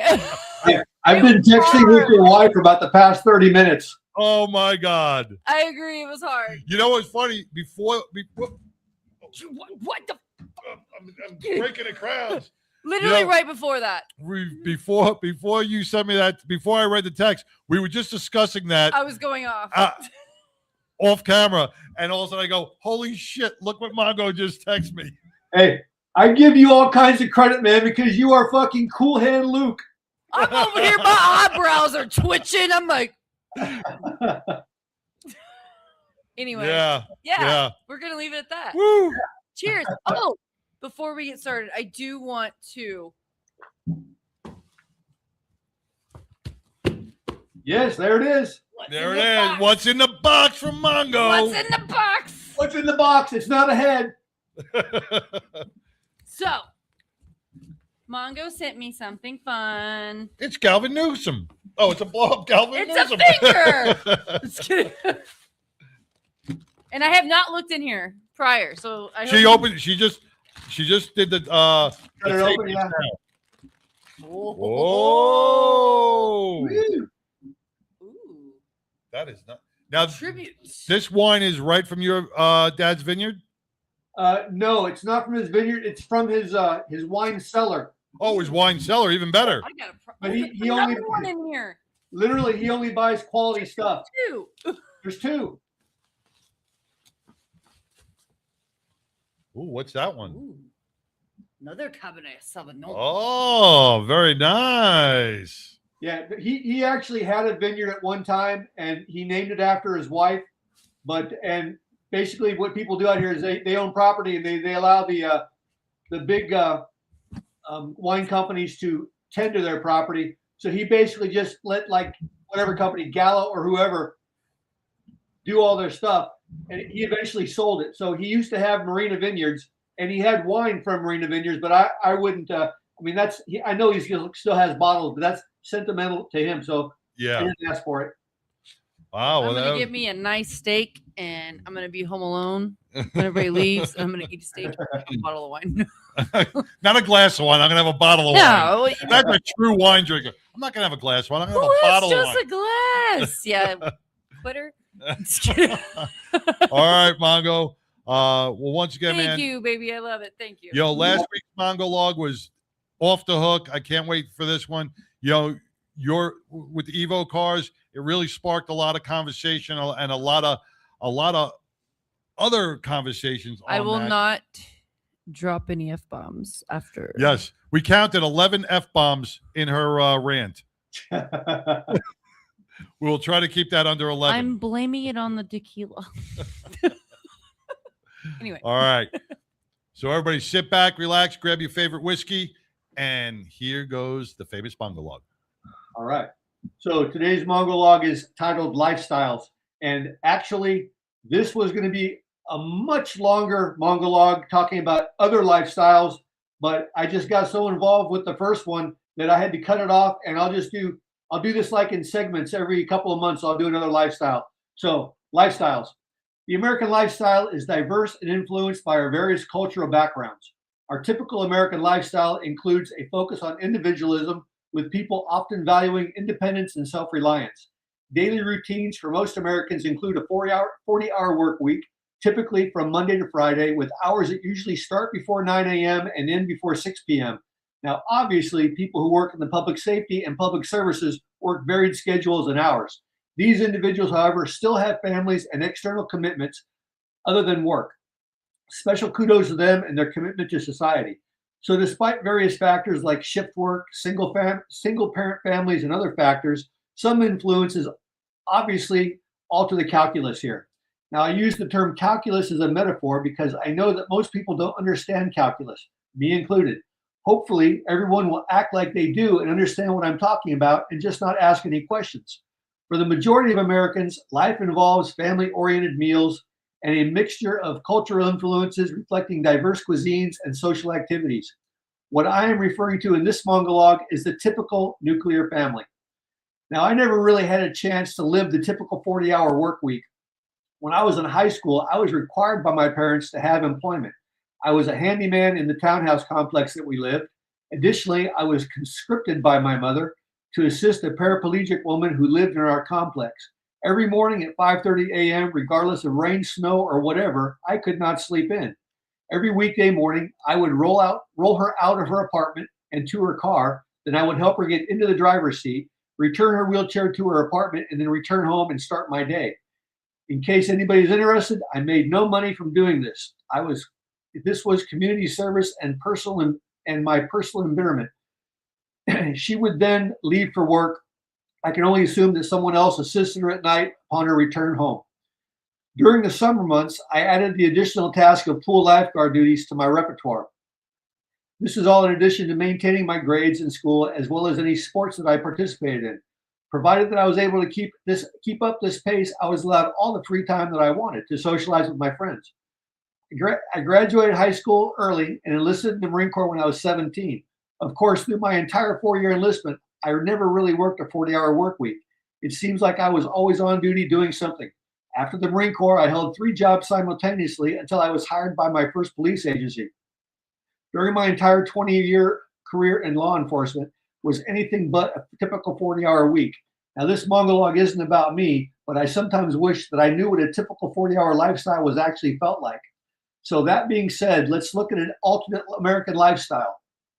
Besides the 9-to-5 lifestyle and the typically depicted on TV and in magazine articles, the Amish represent a striking paradox. They are people who have steadfastly preserved a lifestyle rooted in the 17th century while simultaneously navigating the growing pressures of a rapidly changing modern world. The Amish are a tightly knit, distinct Christian group known for their simple lifestyle and strong community values. Their way of life is deeply rooted in their family, emphasizing humility, modesty, and strongly guided by their religious beliefs. They typically avoid modern technology, dress in plain clothes, and prioritize family events often held in their individual houses. The Amish also value community gatherings over individualism. Their church services occur bi-weekly, often hosted by different families. Issues affecting the community at large are discussed with input from all members of the community being entertained. Community support is vital, and members helping each other in various endeavors. Large families are common, often with 7 to 10 children. I can only assume that with no internet, no satellite TV, and no electricity, there's not a lot to do after dark except make babies and make the families big. Within the Amish community, their version of Netflix is sitting by the fire and watching the shadows dance on the wall. The younger children have been put to bed before seeing dancing shadows. The elders will only tolerate this with mature children over the age of 12 to see dancing images, even if only shadows. The family unit is central to Amish life and multiple generations often living together. Elders are respected and cared for within the family. Children learn practical skills for future trades, with boys often apprenticing in farming or craftsmanship. The community produces high-quality furniture, quilts, and baked goods. These are often sold to local area residents and to the tourist. The Amish generally avoid modern technology, including electricity and automobiles. They do have access to the weather app, however. The Amish just stick their heads out of their windows and the weather is checked. In an effort to maintain their cultural identity, the clothing is often handmade and reflects their commitment to simplicity. Amish men wear dark, plain clothing, while the women wear modest dresses and head coverings. The Amish primarily speak Pennsylvania German within their communities. English is used in school with outsiders. Amish children usually go to school only until the 8th grade, and their schools are often one-room schoolhouses within their community. Instead of pursuing academic knowledge, they invest in learning trades and crafts that are vital to the self-sufficiency and maintaining their traditional lifestyles. Amish communities primarily use horse and buggy for getting around. This keeps them close to home and to each other. The traditional mode of transportation also has a special meaning for them. It helps to slow down the pace of life, which is something they value because it matches their simple way of living. Amish teens will undergo a coming of age rite of passage known as Rumspringa. This experience allows the Amish teen to be cast out into the non-Amish world of electricity and other vanities and vices. Sometimes during Rumspringa, Amish youth become rebellious. They disregard Amish beliefs and values. Much to the embarrassment of Amish church leaders, some Amish youth may frequent bars, attend movies, and even go to the beach.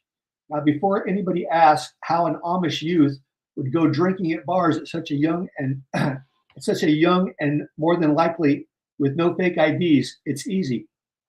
When I was 15, my cousin, who is a few years older than me, took me bar hopping throughout eastern Pennsylvania and western Maryland.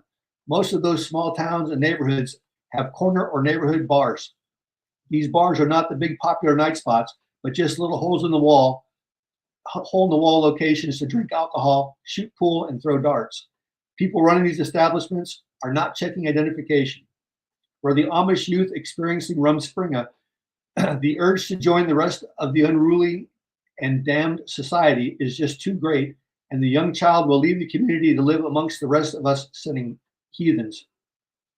Some Amish youth in the past, while going through Rumspringa, have been arrested for possessing cocaine and in the spirit of it, entrepreneurship, then reselling it to their Amish friends. Now, once an Amish youth returns to his community after sowing his wild oats, he will finally become baptized. Most of the youthful sins committed during this period are forgiven. Today, within the Amish community, 85% of the young people choose to return to their community, be baptized, and remain within their faith as adults. Unlike many religions, communities that struggle to engage the younger generation, the Amish have created an environment where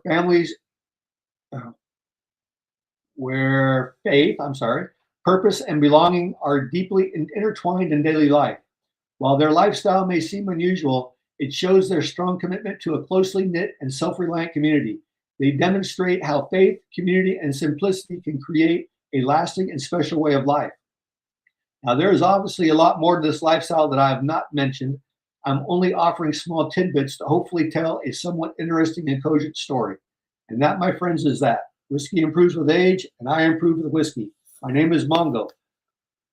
Whiskey goes in, wisdom comes out. I smoke cigars and I know things. Mongo is out, and now back to you in the studio.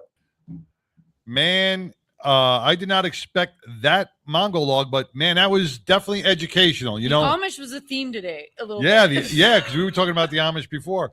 But you know, when I was a young kid, when I was in New York, we used to go to Pennsylvania Dutch country all the time. I lived there. I lived in Shippensburg, Pennsylvania. We used to go there all the time, and I remember the shoe fly pie. That's what I remember. Shoe fly pie, and then they had this like friendship bread and like the Bit and Dent markets. The food is phenomenal. The food is great. And the discount markets. And you see all those kids driving, like you were just saying, you know, driving. They get DUIs in them horse and buggies, man. They do. Oh yeah, driving all those horse and buggies up and down the road. I was literally just telling him when you mentioned Amish, because I lived in Shippensburg, Pennsylvania, and there was tons of Amish, Lancaster's close, all that stuff. Right. I go to my local bar. Shocker. I can't remember the name of it, but they would show up at the bar in their horse and buggy, go to the bathroom, change their clothes, come back out, whoop my ass, and pull. They were all good pool players. They were excellent pool players. They'd hustle. There's actually now a TV show. And get DUIs on the way back. There's a TV reality show. It's called like Breaking Amish. That's on. Oh, really? Yeah. I've seen that. That's been out for a while. Yeah, it's called Breaking Amish. And I think it's got to do a lot with that rum chata or whatever it is. That rum. Well, you know, rum chata had a little bit to do with it. I used to go through Pennsylvania Dutch country also, but a lot of people, unless you're from that northeastern United States, although they are spread out throughout the United States, a lot of people aren't even aware of them. I mean, they see it, they go, "What the hell is that?" Yeah, but it's thick over there. I mean, it's thick. I mean, it's very deep. Yeah, because I mean, the you got the roads. It's rural Now you roads. grew up around there, right? My dad being military, we moved around a lot. So we first were stationed in Pennsylvania after Germany, and then after a while, I moved back to Pennsylvania on my own, up to Shippensburg, Carlisle Barracks, military base, Big Red One. We were close to there, and Shippensburg is very close, which is only about an hour and a half north of Lancaster, of Baltimore and DC. So it's not far from big fucking cities, but it's all Amish. I mean, but I love it because it's kind of like, like we were talking about, you go by the Indian reservations, you find like the cool shit on the side of the road. Amish have cool shit too. They have the cool markets. They have the homemade goods, you get to get a little taste of their culture. But if you really dive into it, there's some fun stuff you learn from Amish people. Yeah. Well, you were the hiatus those teenagers have for 2 years. Giving us the our mics were muted. She was telling me about things that go on in the cornfields. Oh yeah, those are yeah. Hey, kids will be kids. Kids will be They kids. will. And they literally, there's like a hiatus they have. So at their I can't remember the exact age, but they have a time where they get to go away for a little bit and get a taste of it. But they have to decide. They have to decide if they're going to go back to the Amish community or venture out. A lot of them go back because they just are too afraid of like everything going out. It's too much. It's got to be a shock to It's a lot of them. It's got to but be a lot. shock. There are a couple that, Yeah. 85%. Mm-hmm. So, Mongo, just curious, what sparked the Amish Mongo log today? Well, I was thinking about doing it on various lifestyles, alternate from ours, but within our purview or our community, our world, I guess. Right. I came up with Amish. I came up with Satan worshipers. I came up with the survivalists of Alaska, but it just got to be too long. I was like, I can't do it all, so I had to cut 2 of them off, and then I'll just do it later some other time. No, but it's interesting as hell because we don't really know about the cultures, like you said. Very few people know about how the Amish actually live in Pennsylvania, unless you're on the East Coast. And there are some Satan worshippers. There's, hey, listen, you had David Koresh in Waco who had his little, they want to call it a cult or whatever they want to call it, but it's just a different way of life, how people live. Yeah. It's like the Democrats. Yeah. This is probably the one lifestyle that people from the outside don't join. People from the inside leave. Because that is a culture that you. The other ones, Satanism, the survivalists, David Koresh's people. That's the ones where you join. That's what I like. I'd be interested in talking about like those like survival, like the doomsday preppers. We got to have a doomsday prepper person. Like those lifestyles. Like I get about prepping. I remember when Y2K happened. Oh, people. My mom had about 3 years worth of deodorant and like shit supplied in a closet. I'm telling you. And then at midnight, the computer kept working. Happens. See, I'm on 3 fucks already. 5. 5. Oh. I don't know what you do to me, Mongo. you sparked the F center. Hello. They're like commas. Anyway. No, that was Doomsday I think it's great, and the doomsday, but the other culture that, like I said, the Democrats. We got to find out about their thought of living. Ever gonna. Yeah, we're never gonna know that. Understand That's that underground cult. Well, that and like there's also the people that like the extreme vegan or like the extreme eating lifestyles too that are interesting to me. I want you to do a Mongo log on the people that still wear the masks. Oh. I want that society. They're the reason there's instructions on shampoo bottles. Yeah, the people that wear their mask in the car by themselves. Yeah, those are the ones right there. That's scary. But, and I know. I point those out to my wife when I see them, and she'll always say, "Yeah, but we don't know. They might have an underlying medical condition where they have to wear."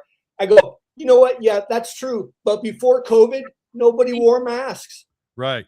Now, yes, I agree with Rocky on that. is that if you're in a supermarket, or if you may be a germaphobe, or maybe you're battling a medical condition that you have to wear a mask. That's all well and good. But you're in your car by yourself. There is nobody else there. The only There's time no reason to wear a mask. I will accept mask is if you have fucking extreme halitosis. My Other than that, wife is fucking loving crazy. and compassionate and understanding of everybody.